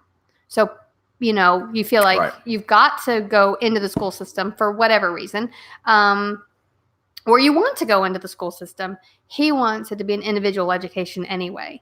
And so I think we are moving in the right direction. It's just that it's a slow process. Well, things take time. I'm very excited to see how far our schools have come here locally. And once again, my backyard that's all I know. I can't speak for it, but they seem to be making great leaps, and it's amazing. I'm excited, and I'm excited to potentially I'm still waiting to hear, because I told the powers that be that I'm like the polar opposite of formal. I don't have this is what this is what I did and how I got here, and here's my business plan. I have no idea. But there are lots of kids that don't need that. Right. If I could be, even if it's just not to sound like Gandhi, but even if it's just one dude that's where I was at, just lost. And once again, for those that have given up, not my pedigree. I was very keen with I don't want someone coming. I don't want to hang out with a dude that's just F this world. And then you got to come, you need to have your come to Jesus moment. And then I can help, but I'm not that. I don't even know what I'm doing yet. So I can't, but if someone's just, help, how can I monetize? I would love to be there. Yeah. So I'm waiting to hear back with them to that effect. So I'm pretty excited about it. But I have, I don't know. I have a lot of hope in humanity. I used to be a pretty, when I did my Hawaii world thing, and which I know you're not running from anything, but I ran away. Yeah. Did you go to Hawaii? I've been to Hawaii. Yeah. So you've been there, but you didn't run away there. No, I was older. Oh, okay. I was already I was starting to have fun. But Camille and I had been together. It was straight vacation. Oh, okay. I was running away from the world for a while, Yeah, see, and I was, I think my focus, and I think this is a great thing, I think, for adults in general to realize where they feel they can help the next generation. Because honestly, we all can. It's, I'm not it takes a village kind of person, but I also believe that adults have more experience than kids do, and we've kind of entered this age where adults are afraid to say anything to kids because you never know how the other parents are going to react. Like, Right. I mean, I see a kid throwing rocks in my neighborhood. I'm not sure. Do I stop him? Do I, what's going to happen? And then what I did was I called his parents and told him that he was throwing rocks. It is very tough because I was like, don't throw it in my car, but then I need to let your parents know. Because you don't know how somebody's going to react. Right. So just kind of realizing where you can help in the next group. But for me, like, I want to help people know themselves. Like, especially like, I feel when I was a teenager, I didn't know who I was. Even then, I'd already kind of started to I saw myself through some weird prism, and I don't even know what it was. And I don't know why. Like I had a great childhood. I mean, I had everything I could possibly want. I didn't know about things I didn't want, really. I mean, I guess. But, I mean, it was a great childhood. I did not like school. I did well in school, but I hated it. I always felt out of place. And I think part of that was my sleep type of thing. Like I was that night out then. And so you're getting me up really early, and I couldn't process that type of thing. And so I want to help teens. My focus is like 14 to 16, even up to 18, if, like you say, if they haven't given up yet. I don't know that I can't help people once they've given up. I'm not trained for that. Right. But to help them know who they are, find out that process, because I've gone through that process personally in the last several years, and my kids my kids know who they are. They don't even doubt that this is who I am, this is what I want. And so that's where I'm just like, this is what I can help. I can help people know that and find their direction and what they want to do and see what that possibility is and how to work that out. It's just, I mean, if you had told me I would have an 18-year-old that would start to get politically involved, I'd be like, really? But he is, and he's looking to the future. He wants to be involved in politics. He wants to help. Well, to be 18 stuff. and to have vision too on career-wise. That's even if it's whether it's entrepreneurial or if it's fantastic to have that kind of clarity. That's a testament to you too, there, Ma. An idea of where you're going. I mean, and it might change. It might change 20,000 times. But at the same thing too, I love that neither one of them have let anyone else influence them negatively. Right. It's amazing. Because like for me, my friends in high school, I didn't go to college because they didn't go to college. Oh. I had intended to go to the University of Hawaii. And this is where it's been for a long time. So University of Hawaii, and I wanted to study marine biology and work with the dolphins. This is why I love At the same time, I wanted to act.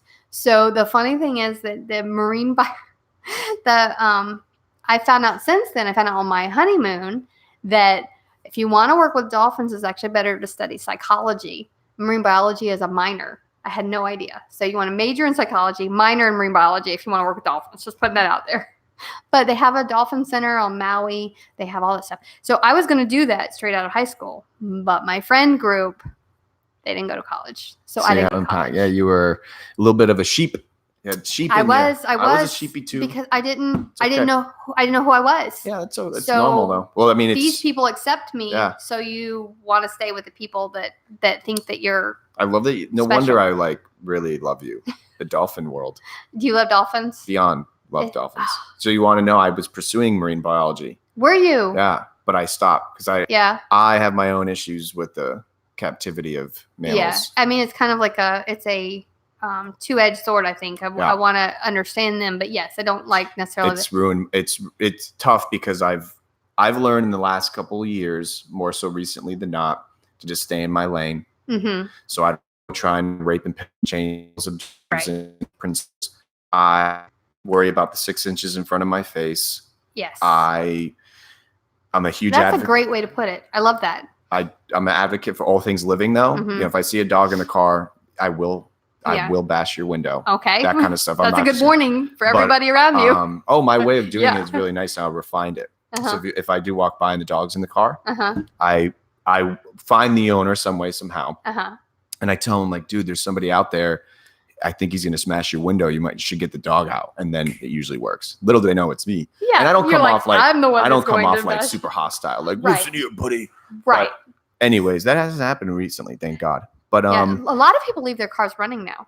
Like you'll see the cars running, which I mean, there's gonna be other people mind who that. don't like that, but because you've got the little keypad or they have a second key, so I see a lot of cars running now with the animals. But the dolphin thing, the dolphin and the orca thing are very sensitive to me. So I like Winter because Winter doesn't have a tail, right?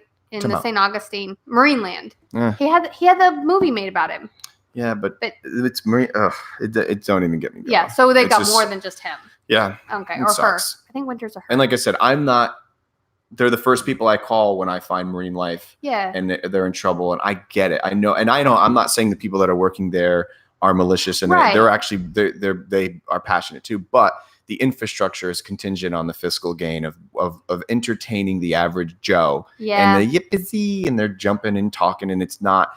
I just don't believe in it. And I don't think it will be existent in the next 50 to 100 years. Yeah, I think you're right. But unfortunately, it is part of it's part of our life. What's even less, though, they've stopped the shows at some of the places, Some of them. But one of the things, like on Jekyll Island, they have a sea turtle hospital. That's awesome. So, like, you have to pay to go in, and you can go in, you can see the turtles, you can see the surgeries, that sort of thing. I'm all about it. But that kind of stuff. They're recouping them, and if they can go back out, they're going back out. If you get to witness an animal because by consequence of them being rehabilitated, or I'm all about it. But once think about just my own little woebegone, the torment of these creatures that are literally we don't understand them. Right.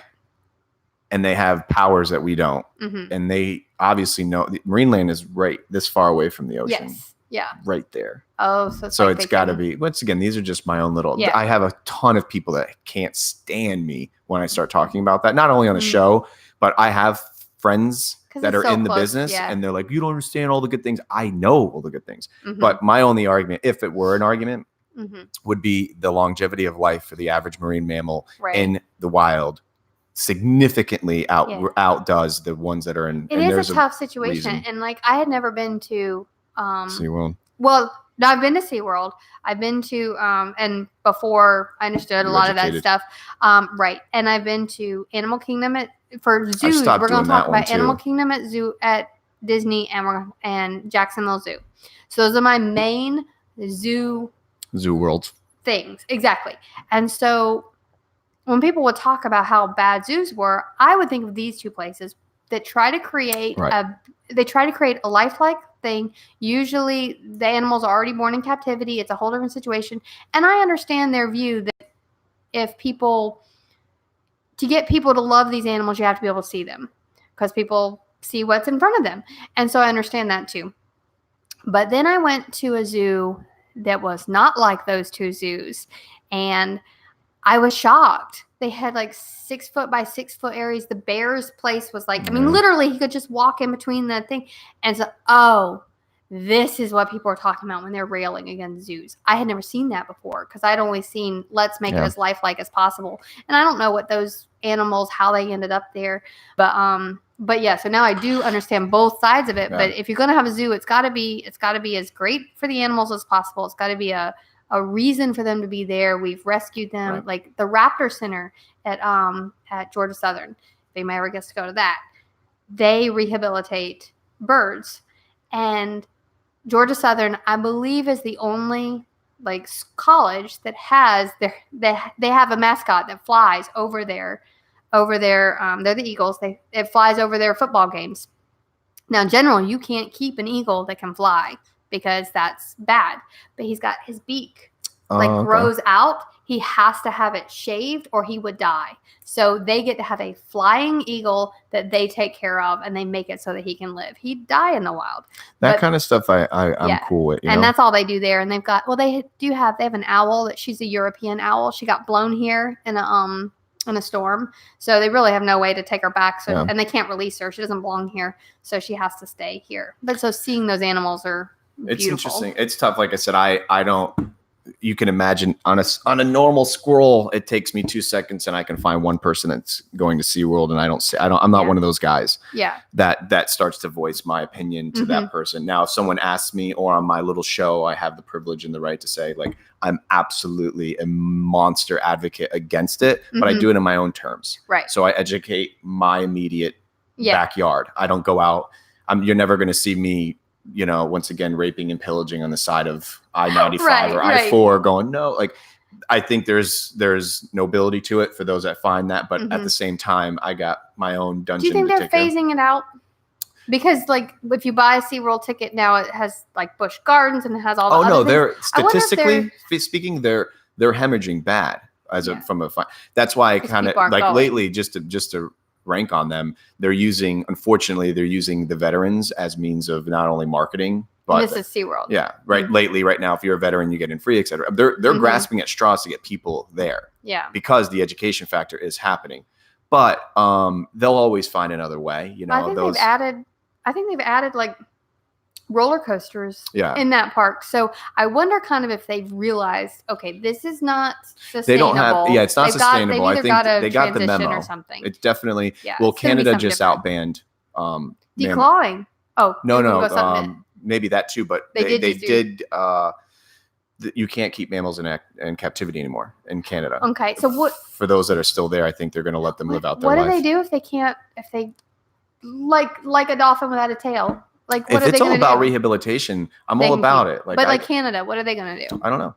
Yeah. I don't know. I'm sure there's going to be some bylaws that if it's for the sake of rehabilitating the animal, maybe. And I'm all about that. Yeah. I literally, I'm not even, I'm going to interview, I guess if you call it interview, I'm going to podcast this amazing girl that lives in South Florida who is a huge animal activist and is an alligator handler.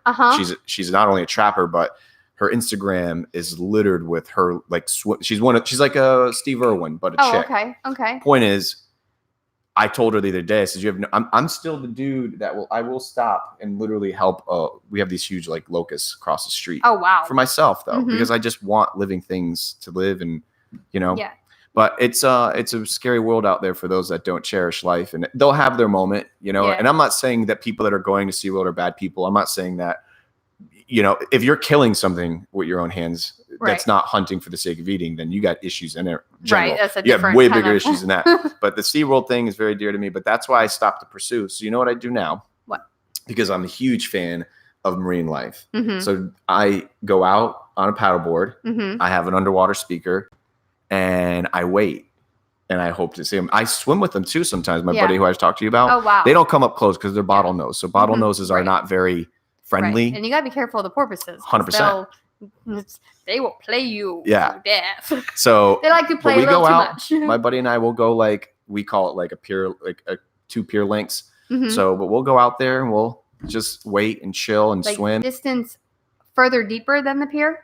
Yeah, like two of those. Wow. And we go out and we swim. Yeah, we enjoy it though. But it's my point is I go to them. Yeah. And if I see them, which is rare. They're there, but for them to come up close, I've never been anywhere closer than probably here to the fridge. And even if you do see them, you don't catch it usually on a clarity day. And then if it is clear, they don't come close. But the audible nature of them is the most. Have you ever heard of dolphins under the water? No, not under the water. You will one day. One day, yeah. It is the most amazing. Yeah. You can feel it, by the way. So there's 2 types. Well, it's all sonar. But you can literally feel it. It's the most amazing. When they do the click, because there's a squealing and the clicking, I could like tear up talking to you how the most precious it is. It's the most amazing feeling, especially when it's like being shot at you. Right. They're talking to you. Well, whether they're talking to you or just feeling you out, but they're seeing us from the inside out. It's a sonar. It's the most amazing. That's so wild. So I do that. So I get my dolphin fix because I used to be a SeaWorld ticket holder for years. Until you knew. Until I finally, and I wasn't like a blackfish guy. I saw blackfish. No, it just started not to feel right as I got older. Right. If you're going to sit here and tell me that that is normal, I don't think if you're sitting in a stand and watching like a 60-ton or 6-ton animal, whatever it is, huge doing animal. backflips and squealing and splashing water on you for fish is natural. Right. It's not. And it doesn't feel right. It's different than watching them play in the ocean. Right. Because they do play. So that's another trip. I'm planning. It's not in stone, but my Alaska to go see the orca. Okay, cool. In their net, which again, it's a gamble. I don't want to do like a tour. Right. I want to. Because the orcas are there. They got so many things. There you go. First of all, we can actually on St. Simon's, if you come back, when you come back, because I think you liked there too. I did. We can see dolphins like that far away because of the way our channel is. You don't even have to go out on the water. They come in because our channel's like super deep, very close to the land. So you can like walk along with them and watch them. So that's pretty cool, but you can't hear them. But we recently had a whale rescue. Did you see? I saw this. Yes. Yep, 6 of them, I think, right? Well, 30 were actually on the beach. Oh, wow. Were they right whales? The pictures are amazing. Did they tell you what they were pilot whales. Pilot whales. They didn't belong there. Oops, sorry. Apparently they thought that they got confused. Right. Discombobulated. Yes, discombobulated. So, and then, and actually there is I will share it with you so you can share it with people.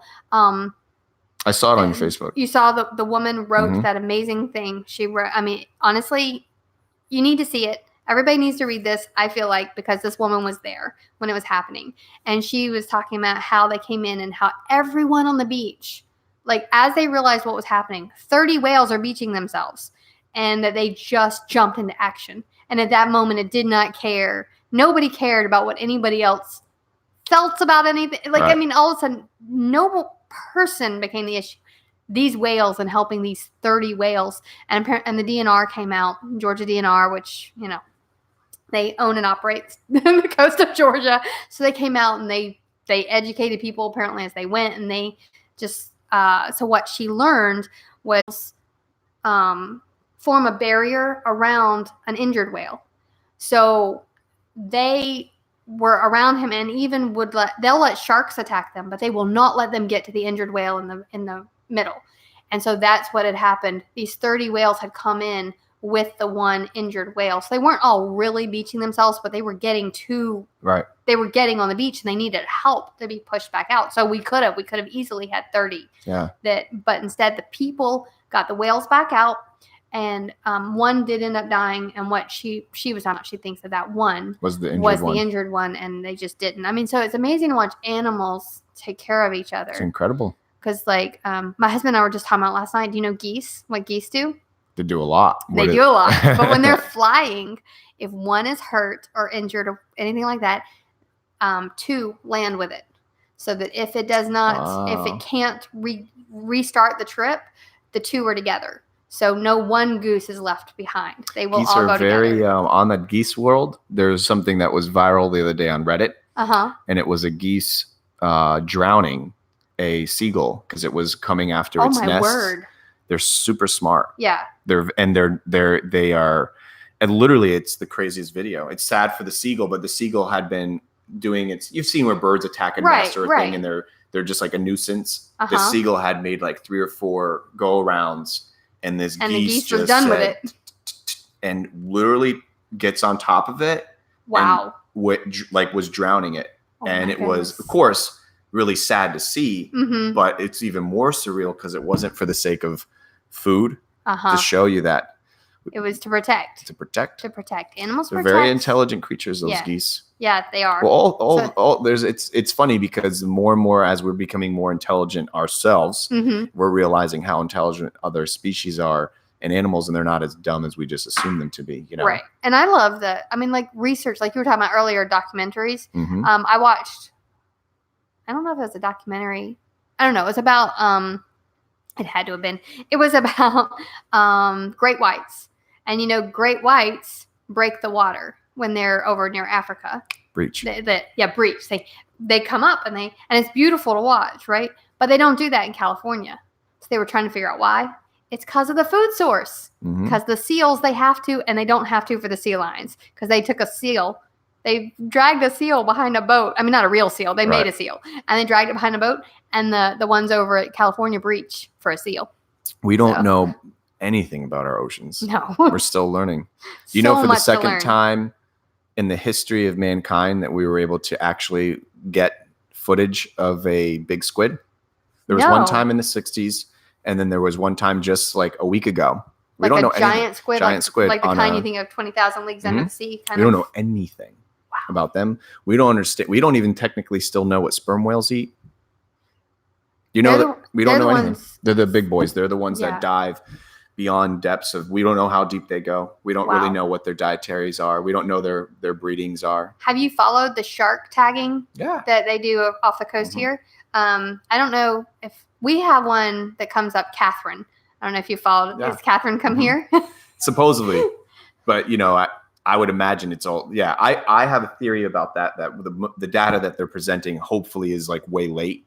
So that there's so many shark killer peoples. Well, yeah, that's true. We have a lot of those. That's very true. But because it's watching this one shark though, and her migration and where she goes, I'm like, oh, we're back, Catherine. We had no idea that they did that, by the way. They're going everywhere. Yeah, they really are. Like, I mean, people are going over to the UK, and they're like, we didn't know that they crossed over there. It's amazing. And then thinking of poaching and killing, have you seen what they're doing in Africa? Regarding what? We're all on a tangent. I don't really Animals, care. I tell you, like they're using the fact that people like to be big game hunters to pay for the preserves. So basically, they have one section where you can pay to come hunt because they figure they're going to anyway. So instead, they've given them an area where they can, and then they use that money to fund the much, much larger preserves where they save the animals. So I was like, well, that's an interesting way to kind of balance, people are going to want to do what they do. And with animals, I'm making sure that they stay around and that they don't go extinct. So it's a very cool, figuring out how to make it all work together. Yep. But I don't know about the big games. So I don't know anything about it other than that. But I thought that was really interesting. I didn't know that they were kind of indoor, like basically if you can't beat them, join them and giving them a space. But giving them a space. Did we do good, by the way? We did, what is it? 2:30? I don't know. I don't even think we got kicked off. But you are, what a moment for me to have seen you again. Like I said, somebody asked Rogan that a couple episodes ago. They're like, what would you do this show if like nobody watched? And he was like, absolutely. And it resonated with me because I don't really know the direction. I've just kind of revamped, by the way. It's called now for the time being. I saw. Like Your Story, My Table. I love that name. I love that name. When I saw that come up with for today's episode, I said, that's perfect because honestly, for me, it took away the pressure of what am I going to talk about? You just want to know my story. Yeah. And I know my story. I'm an expert on my story. I appreciate you sharing that with me because I've had some people reach out or me reach out too and them say, because when I first started, it was like Bosses Online having a sip. I was so nervous back then that I thought the show would only be successful because I had to get inebriated. I was like, I'm going to go live. Yeah. So I really did. I thought the first couple episodes I was drinking during the show just to take the edge off. And then I thought to myself, like, this isn't sustainable. Yeah. I can't drink every day, like for 3-4 hours. Right. I mean, I can, but maybe my liver won't like it so much. So I had to revamp and it turned into like just Bosses Online having a sip and it was going to be the coffee. And then it turned into people going, I'm not a boss. I'm not a thing. What do you mean? Right. And then, so I still own a few different URLs, like for marketing purposes, like Flagler podcast, if it's local. Right. I have one that seems so narcissistic, but it works, like the Chenzo show. Yes. Just because if I'm traveling somewhere and they're like, but now there's nothing wrong with that. Did you know that the Dick Van Dyke show, he did not want it to be named that? I didn't know that. Yeah, he was dead set against that. And they said, no, look at Mary Tyler Moore show. Or not Mary Tyler Moore because she didn't have hers yet, but there was others that had become before him. And they were like, no, we think that this will work. But he felt like it was so, it is weird, on the nose. And but they pushed. And he relented. And that has a lot to do with the success that he had. As a matter of fact, if you like biographies, it's actually an autobiography. Both of Dick Van Dyke's. I do love those. Autobiography, he reads them. If you do the audiobook. Amazing to hear his story. He's 91 years old. He's still tapping and singing and all of those things. And like one of his stories too, if anybody ever feels trepidatious about owning who you are, being who you are, putting it out there, not worrying about other people judging you. Here's a great thing. So Dick Van Dyke was trying to put food on the table. I mean, actors don't make a lot of money until they're, those top reels. He was just trying to put food on the table and he was doing a movie and they presented it as one thing. He filmed it. He saw it put together and he was embarrassed for his children to see it. He said, no, absolutely not. So he told his agent, I will never do another movie that my children cannot see. So he put that out there. He let her put that out there. Walt Disney gets wind of the fact that he has said, I am a family man movie. I want him for Bert and Mary Poppins. He pulls him in.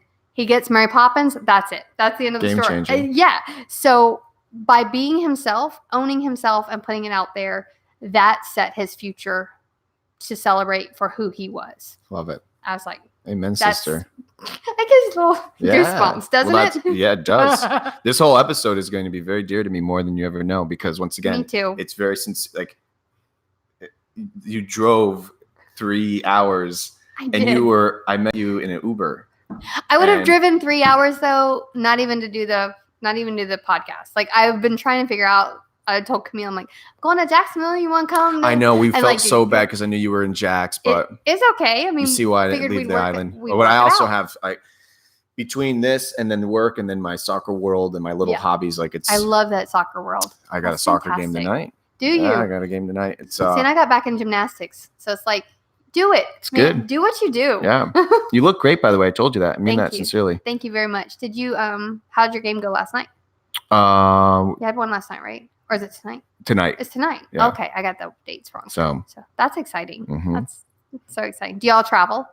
I do like 2 tournaments a year, but they're within like 5 hours from here, Oh, give or okay. take. So one's in St. Pete and then one is in somewhere else. I don't know, but they're not too far. But yeah, twice a year we the guys I've been playing with, we all meet up and That's exciting to me that adults have a place to play, though. well, And- it's not as much as we should. Right. I'm advocating for more of it. The accessibility to the sport is very tough. Soccer is not a nurtured, but the women did a very good Really? job at bringing some light to that. So they got to do that. And adults need to play. I mean, I have found that out recently that, In general, play. in general, we Sweat, need to move. play. We need to move. We need that activity. We need to exercise our brains. We need to play and just imagine. And it's all honestly, it's part of not growing old. Growing up. Yes. You can. I don't want to. I don't want to grow up. I never want to grow up. Uh-uh. To this day, I'm not making this up. I've never asked anybody what they do. Really? I made that a point when I was scared in 16, 17 Mm-hmm. with a 1 nothing GPA. Yeah. And when I started to become an adult world and everyone's like, so what do you do? I remember that question. I hated that question because I never had anything cool to say. Yes. I didn't have any acronyms behind my name. I wasn't trying to pursue anything cool. And I remember thinking, I'm never going to. So I ran this little project when I was traveling and running from the world. Mhm. I ran the project called the What Do You Do project. Okay. And it's just my own little project. Yes. Okay. Never put it anywhere. Well, It now wasn't you a need dissertation. to, but go ahead. So you can, and I challenge anybody to do this. Ask anybody from the age of, you could play with the numbers. They're arbitrary. Mhm. 10 to 20. What do you do? Okay. And your response is probably going to be, I have to be home by X time. What do you want to do? It doesn't trigger of like, Oh, okay. Gotcha. it's a very childlike, Mhm. common ground. What can we do together response? Right. So the response will always be a wee bit different. Mhm. But what I've noticed is it will always be, what do you want to, I can go. got a little bit of time. What do you Uh-huh. want to do? Right. Then you ask anybody the minute they whatever the adulting age is, because I'm Mhm. kid free. I don't know, whatever it triggers. Right. When you start to ask an See, adult, I'm not there yet, so I don't understand it. what do you think you get now when you ask somebody, the adult? Yeah, they tell you their job. So that was my little contest but my own little, when I used to teach. I was teaching when I was running from the world. Mm-hmm.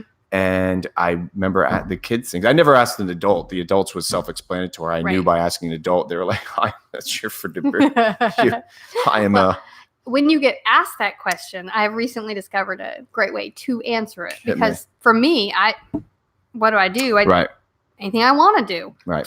I figure it out. But you actually say, well, do you know someone who?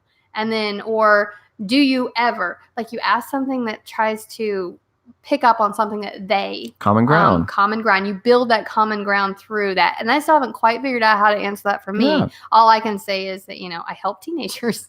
I help parents, actually.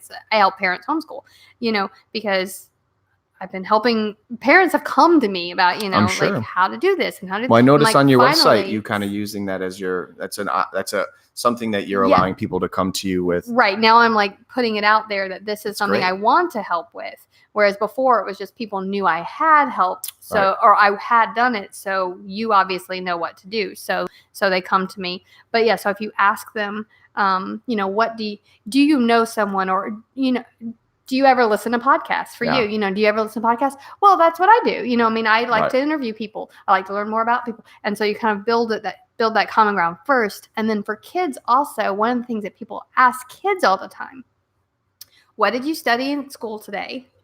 Or what grade are you in? And homeschooled kids a lot of times don't know what grade they're in. So that's always an issue. Right. But the what did you study in school today is like an adult's where they it's their safe question. Problem is that kids don't really know what they learned in school that day. So I hit little Billy in the head. That's what I learned. Exactly.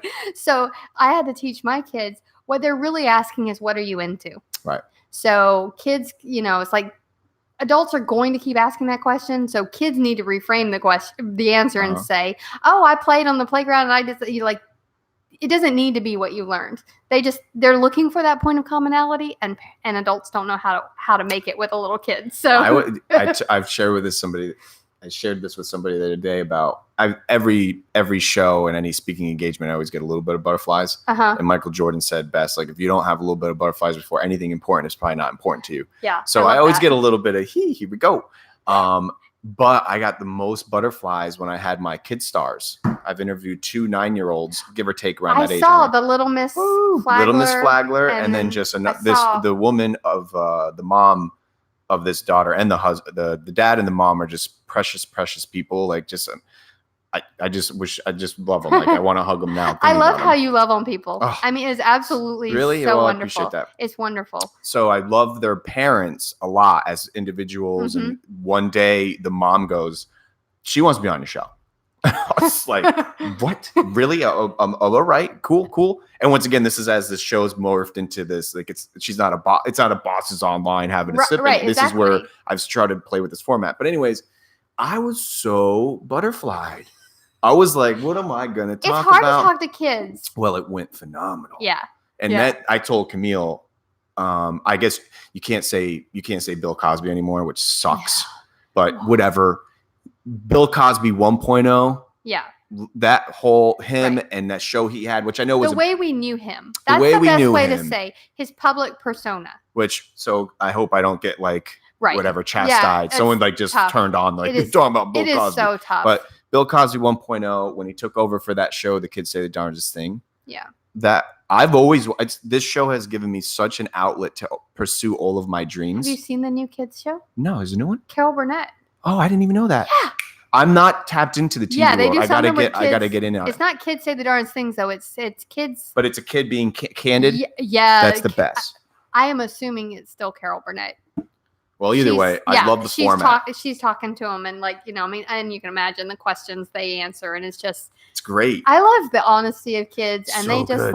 I actually had the second one I had on, I had to keep telling her because we got deep. She was telling me about some bullies in school, and I said, don't say their names. Right. Because I don't want. Yeah, I know, right? It's tough. It's really tough. And then I had a lot of moms listening, and they're like, don't ask what school they go to, because some of this stuff was generic, and I didn't know. I'm learning. Right. But of course, Mama Dukes or Papa Dukes, that's one of my bylaws. Like, I want them here. So you got to have Mama there. This kid's sitting with the bird, so I don't want haters. That's a rule for child actors too. Mom or dad has to be on set. I didn't even know that. I thought it was good. They got to be on set. And it works out good with Mama Dukes there because they end up playing off each other. For instance, I may have said, so what did you do yesterday? And they're like, Ma, what did we do? Like, they worked out great. What did we do? Yeah. But it was, my point is, it was so touching.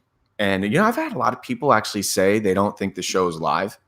Oh, really? Yeah, strangers and stuff. Right. Like people that are, I guess you can call them haters. I think ultimately they're watching. Yeah. But I've had people stop me in my little town. It's a very small town, as you can see. Right. One end to another end.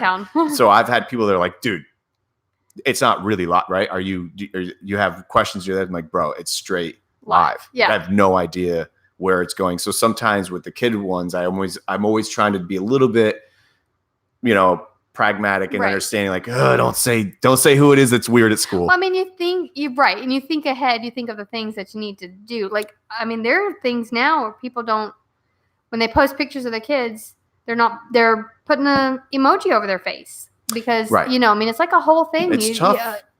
And the kids are online. The kids are doing stuff, and so you got to be careful about. You know what I heard, by the way, on a tangent about the kid thing, which I didn't know this, and maybe I hope I don't know anybody dealing with this, but I watched a little mini documentary. I love watching YouTube stars channels. Right. So it's a guy who has a channel that teaches educating those of what's going on in today's day and age with the kids and what apps they're using and stuff. Yes. And I don't have kids, but I find it amazing from a tech perspective because there's always something new by the time, and I don't even know half these apps and names. I'm just like, well, good to know. And they're always one step ahead of us. Right. So this guy's boils it down for us to understand, like, be careful for this and be careful with that. Well, I didn't even know what some of these creeps are doing. The comments? No, watch this. So freaking ridiculous. I can't stand just the principle of it. So if a girl, most of it's young girls, I would imagine, that are starting to use online webcam, it's funny you say webcam and it like sounds so 90ish. Right. They're using something to be live. So whether their phone or this, and they're joining these, it sounds so dated when you say chat rooms, but there's these rooms on these apps that they're live and then they're him. So what happens is, through them being on it in the wee hours of the night or something when the parents aren't watching, these children are doing things that are rather inappropriate, whether it's like flash the camera or because it's live and they're not realizing that this is going to be the people that are watching can snap it. So what happened with this particular individual, she was 13 years old, was doing a live cam or whatever, and like a knucklehead flashed the thing, I guess. So this is being told to me. I'm not so, or being like portrayed in the show.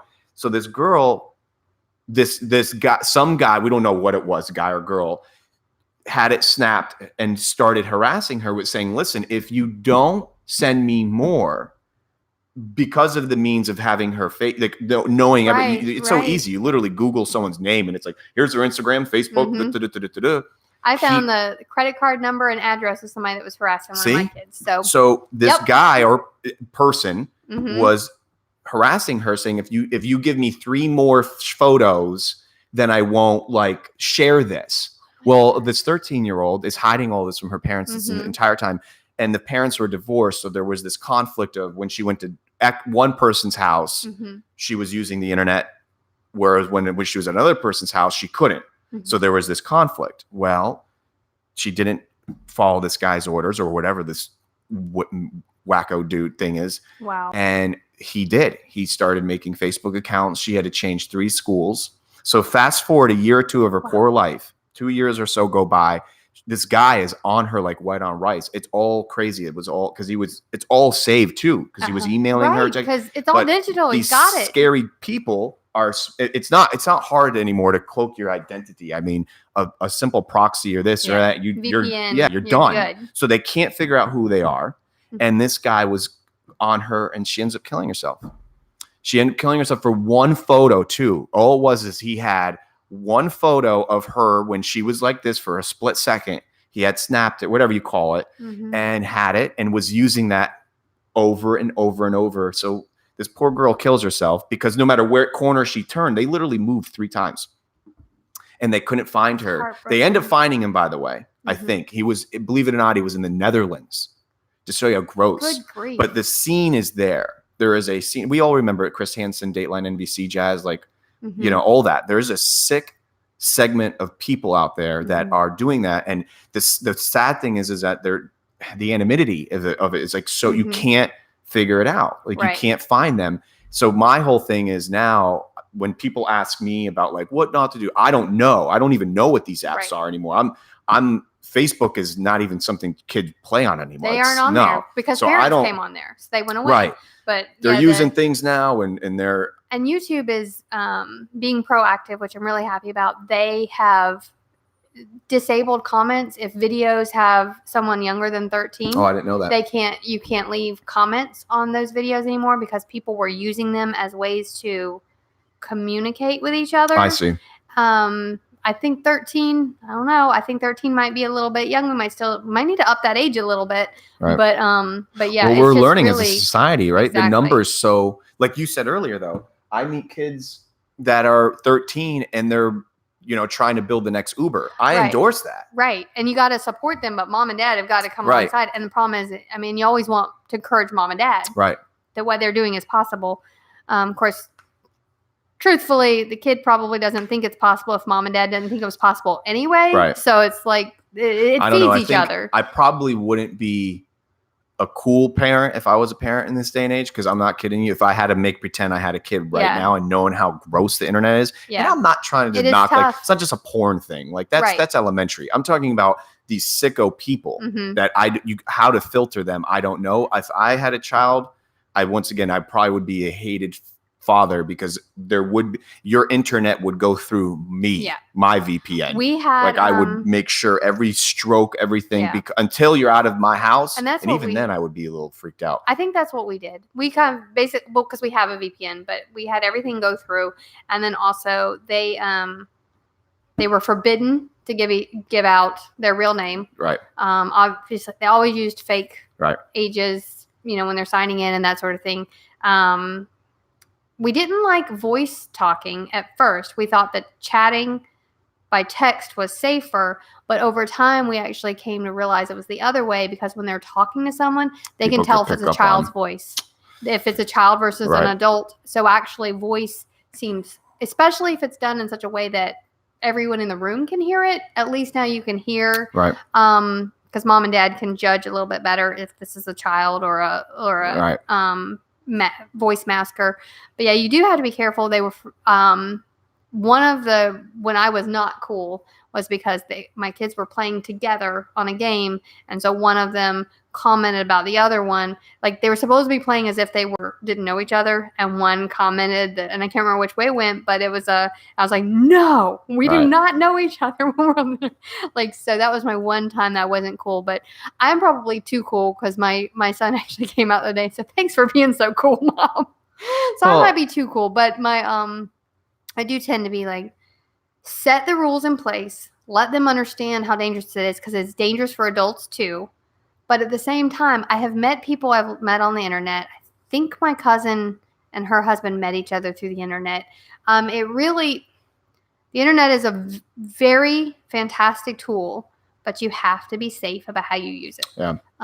It's just I was when my sister was starting to get in the internet world, I made sure, like, Crash Course 101, fake name, maybe use your first, but nowhere near anywhere your last. Right. And make sure you're, I swip swapped the other day. Have you swip swapped? On what? Just swip swap. You sold something online? The swip swap. I'm never doing it ever again. Well, that's good to know. No, I'm not. I saw there's an app where you ship things. I'm not doing that. We do Facebook groups for our yard sale pages, and I do that, but I always meet them in a public place. I don't like them to come to my house. Well, no, I would never let that. It's funny. I have a revolving door of people that I kind of know, but I would never let someone come here that I didn't straight up to buy something. And they're like, I like Facebook because if they have friends in common, and I can kind of see our connections, because I live in a small area. So I think it feels safer when I do that, because as long as it's a real account. If it's, like you say, a fake account, and those can't. Well, I don't know if it's fake or not, but Swip Swap, was the word. What is Swip Swap? Is that an app? It's so funny. I say it like I guess so. Swip Swap it's just these. It's so funny. It's just groups online that I guess it's our area. No one's doing it, but we have these groups like Swip Swap Flagler Beach, and there's we tens do of have one. Swip Swap St. Simons. There you go. We do. And it's a geographically close. See, people don't know each other, but they're in the tens of 20s of thousands of people, and within that group, you got people that are selling things, that are asking questions. So I went to go sell something for the first time. Horrible. Really? People are just. I know now. I'm learning, because I'm not exposed. You see my backyard, and I'm super blessed with my lifestyle. I'm able to have what I want with keeping it simple, and I'm not exposed to the general public much. Right. I'm not into the Orlandos a lot. I'm not in that. And that's because I've built my little life. Right. So when I see how mean and weird people can be, like I saw someone use it in a meme the other day, because I keep saying it. it's the doors, man. People are strange. Like people are really strange, and I endorse good strange. But when people are just mean, right? I was being inundated like as if I was like a Best Buy, right? Like, so do you have any more in other colors? And can you of course the haggling, forget about it. Right. But like the obscure hours and times, and there's just no common courtesy. And then people, I literally, after I lost a really big soccer game, which I don't.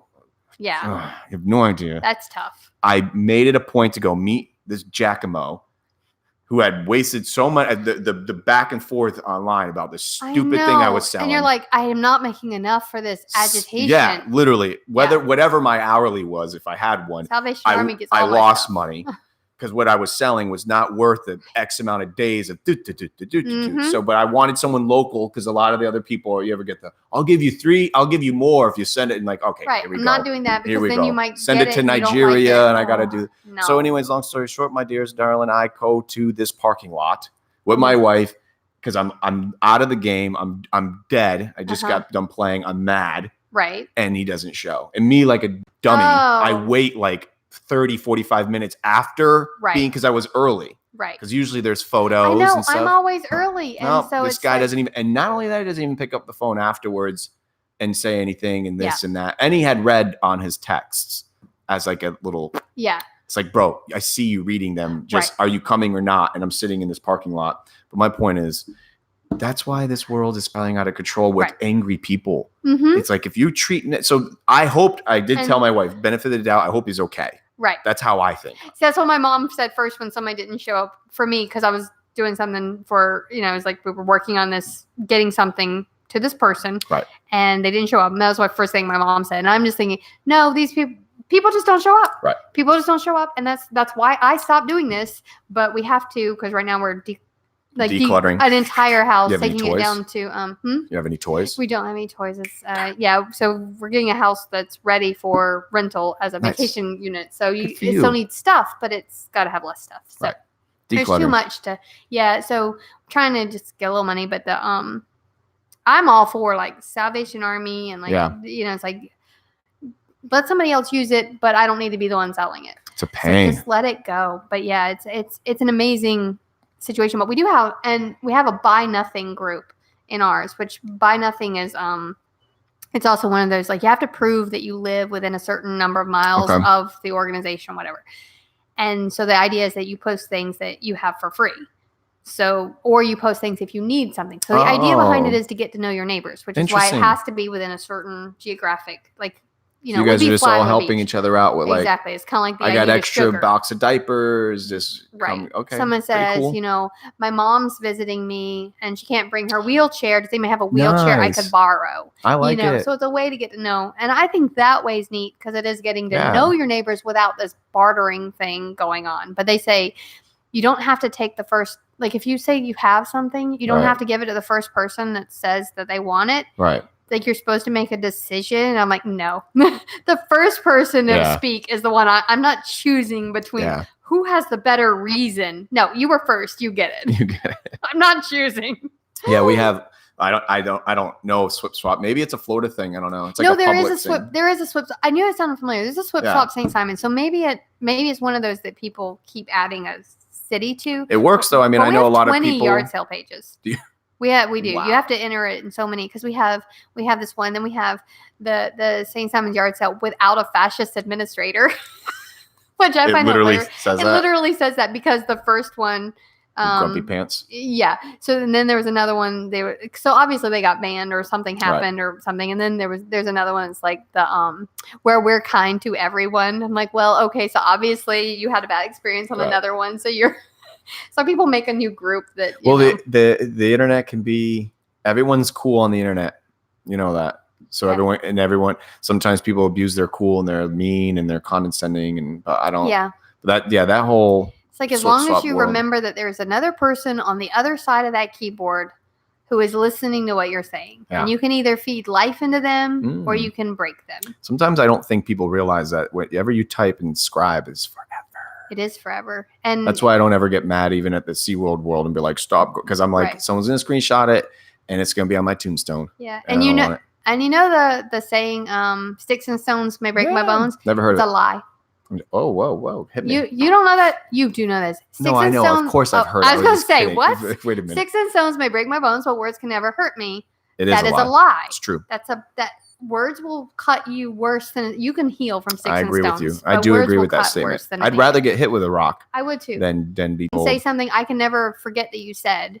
Yep. And then it's like, no, it's powerful. words I do forever. like that. You know, it's also the same thing. When I first started interneting and running my own little businesses and stuff, I people love would that say, phrase, interneting. It was given to me. Business isn't personal. It was never really. Isn't personal? That's what you've heard. It's in. Yeah, I know, but it is. It is personal. It's people so are personal. You're doing business with people, Yeah. so it's got. And I know personal. as you scale and you become the Apple of the world, but I think some of the best products become personal because they realize that their product is attached to your skull all day long. So it is pretty personal. So they design it. And granted, there's no intimate exchange on the behalf of Steve Jobs' cronies anymore when you buy the Apple product, but the product had a lot of intimacy and there's a lot of stuff going into that. And I'm a big believer. I had someone ask me today, I had a meeting earlier today before you came over, and this particular individual, I by no means give business advice, but when someone says like, what do you think about X? And if it's pertaining, I say, just follow your heart. Like, even if it sounds, and it was a really sincere question this girl had asked me. Yeah. She said, the business world gets sticky out there, and she's starting to tread on some other she's becoming bigger, and her business is being more recognized, and she's being asked to go places that other people are and or have lost their hold, and she's a little lover. And she's like, do you think that I should maybe say something to them and just like introduce myself and say, hey, like, I just want you to know that and I said, absolutely. Just because that's how I am. And I'm sure, I don't know if it's received well on the other end. Sometimes people are just like, well, screw you.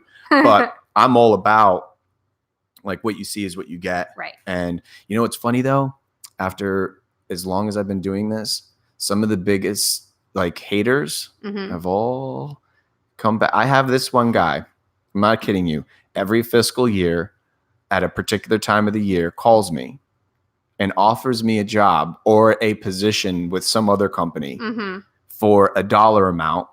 Yeah. And every year that dollar amount goes up.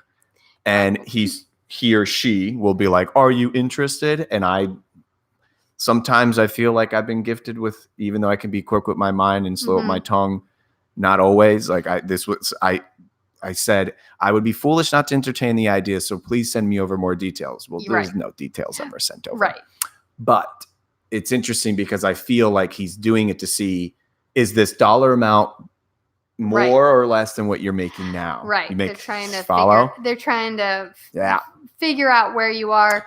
Yeah. And for those that are listening, I don't care. Like, I am not too prideful to do anything anywhere for any job. And I learned that the hard way when I was running away from the world, that when I came back to this United States of America, I didn't care anymore if I had to work at Subway or if I had to mop a floor. I knew that I was going to do it the best and I was going to try to own the place. Right. And if everyone had a mindset that is working at any job right now, if you had a mindset of buying it and or making them more revenue. I'm no business expert, but I'm almost guarantee you will see a shift in your mind, your day-to-day actions, where if you are literally making a sandwich, because I've been there, and you think about how you can make get intimate with the entity too. I didn't even know what franchising was until when I was working at a franchising. I didn't know what a franchise was. But looking back on it, I wish I would have instilled what I know now with saying, let's find out who this franchisee owner is, and let's see how we can generate more revenue by means of just constructive advice, not criticism. That's another thing. I can't stand constructive criticism. I like constructive advice. Yeah, give you something that you can use.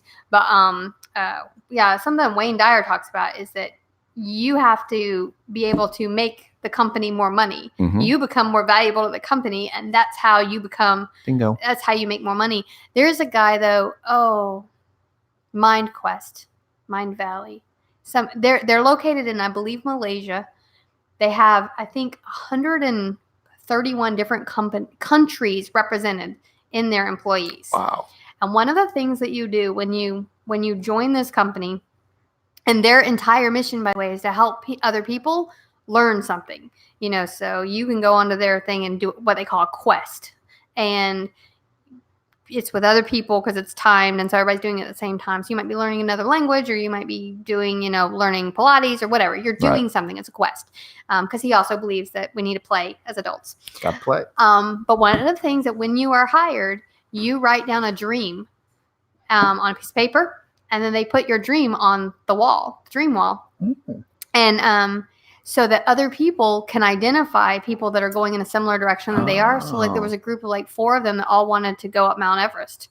Then they found that out because they'd written it on their thing. So they found each other, and so they started training together. And I think like once a month, the boss chooses one of the things and gives that person a gift that relates to that. So like one person wanted to go to Italy, so he gave her a book on Italian.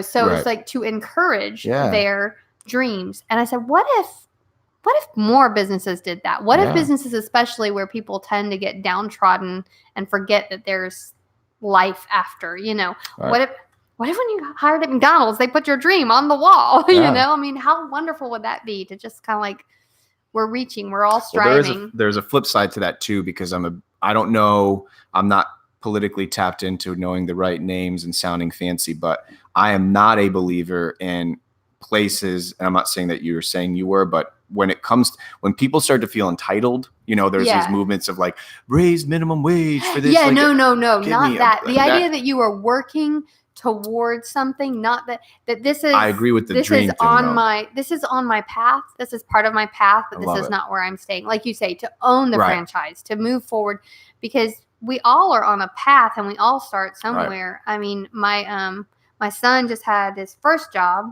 as a busboy, and he helped as the dishwasher because they were out of people.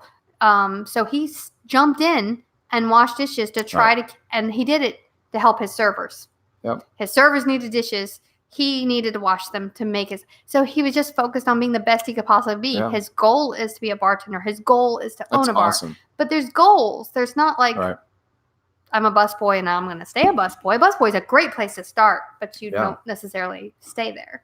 I mean, and don't feel like you need, don't stay there and then be like, they need to pay me more, because there's always a business owner trying to pay his bills too. But. And some people are like, I'm ready to be, a busboy or wherever you are because now I need something where I just focus on what I'm doing right now too. I think it's like every job has a place in your journey. If there's one thing that I would always preach is that when it comes to work, is that there's no shame in any job. Exactly. I don't care what it is. And do it the best you can do. Do the best while you can. You're there, do it the best you can do. And I try to make sure and remind people, and I think that's why maybe people are starting to enjoy this show more and more, is that when they have the time to listen to it, even if it's in increments or a split moment of it, I want everyone to know that the people that are starting to watch it, sometimes I think get this misimpression that I get to just stay long and I don't, and then I get a check in the mail. This is not a monetized show. Mm-hmm. I work my rear end off and have, and will always. I don't ever see myself not working. Yeah. My lifestyle has, thank God, become my work. Mm-hmm. But for those that are working, I know what it's like. Mm-hmm. Most of the people that are on this show know what it's like. So don't think that this is like a look at us podcasting and it's all about get rich. And there's a lot of those and I'm all about it. And if you are one of those people that posts you money that you make and you talk about what you've accomplished and all the places you've been, good. Yeah.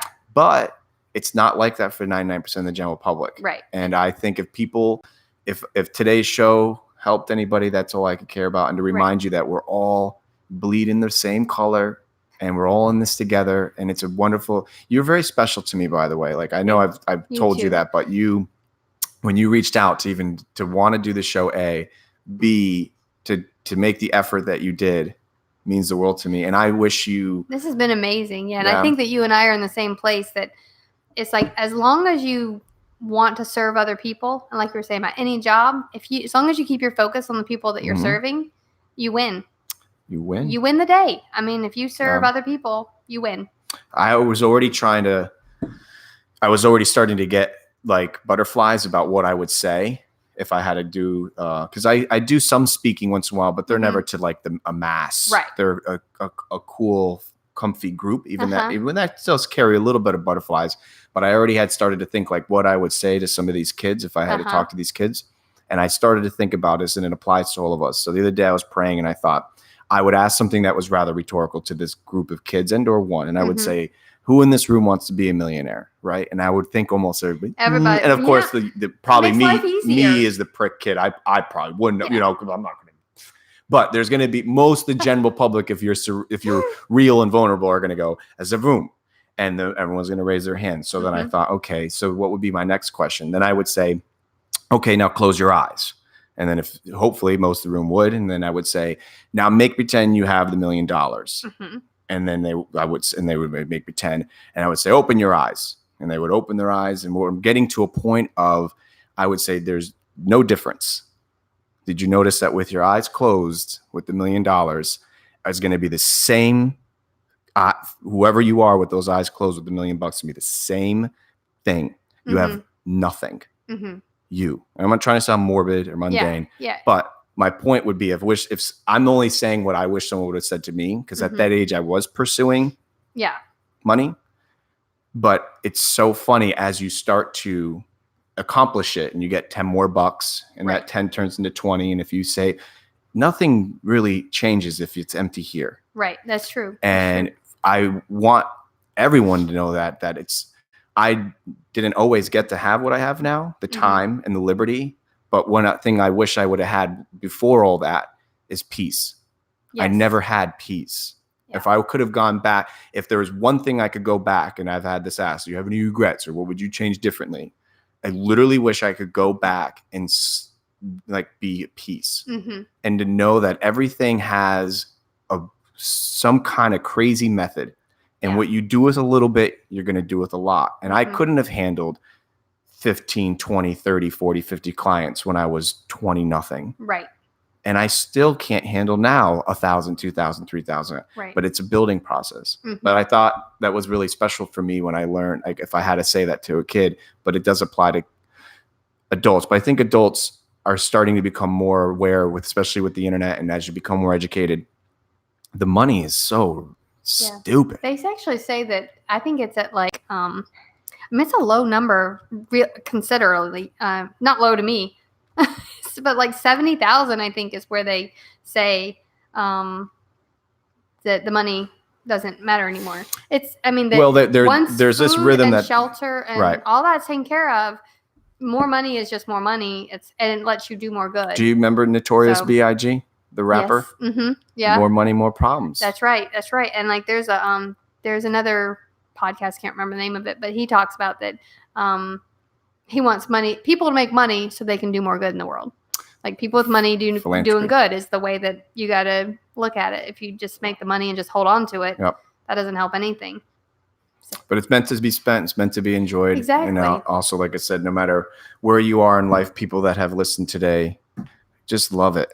Love it because it's so precious too. Yeah, and you are, once again, I have to tell you, like, you are a very special person, darling. Thank you. And you've got such a bright, a new adventure is right here on the cusp. And I'm glad to have been a part of it. And I'm going to be your biggest fan the whole way. Thank you. And one day I'll be on You will be on mine. I had someone ask me the other day, like, have you ever been on a show? I've never been on someone's show. Oh, you haven't been on someone else's show? I've never been. Someone said that to me. They're like, I haven't been invited in someone's show, but someone said, I want to be on your show, but they want me to sit there, which I don't know, like, what, it doesn't matter where I would sit, but they wanted to talk. They wanted to ask They wanted to ask you the question. I said, okay, sure. Yeah. Well, that is the next thing that I'm going to be starting is a podcast. So that will be this. Yeah. Cause this is fabulous. And I figure that's the best way. Perfect. To reach people. Yeah. And so, So you'll be on mine. You'll talk to people. So I'm going to put in, did we do good? I think we had one of those Joe Rogan shows. It's a long one.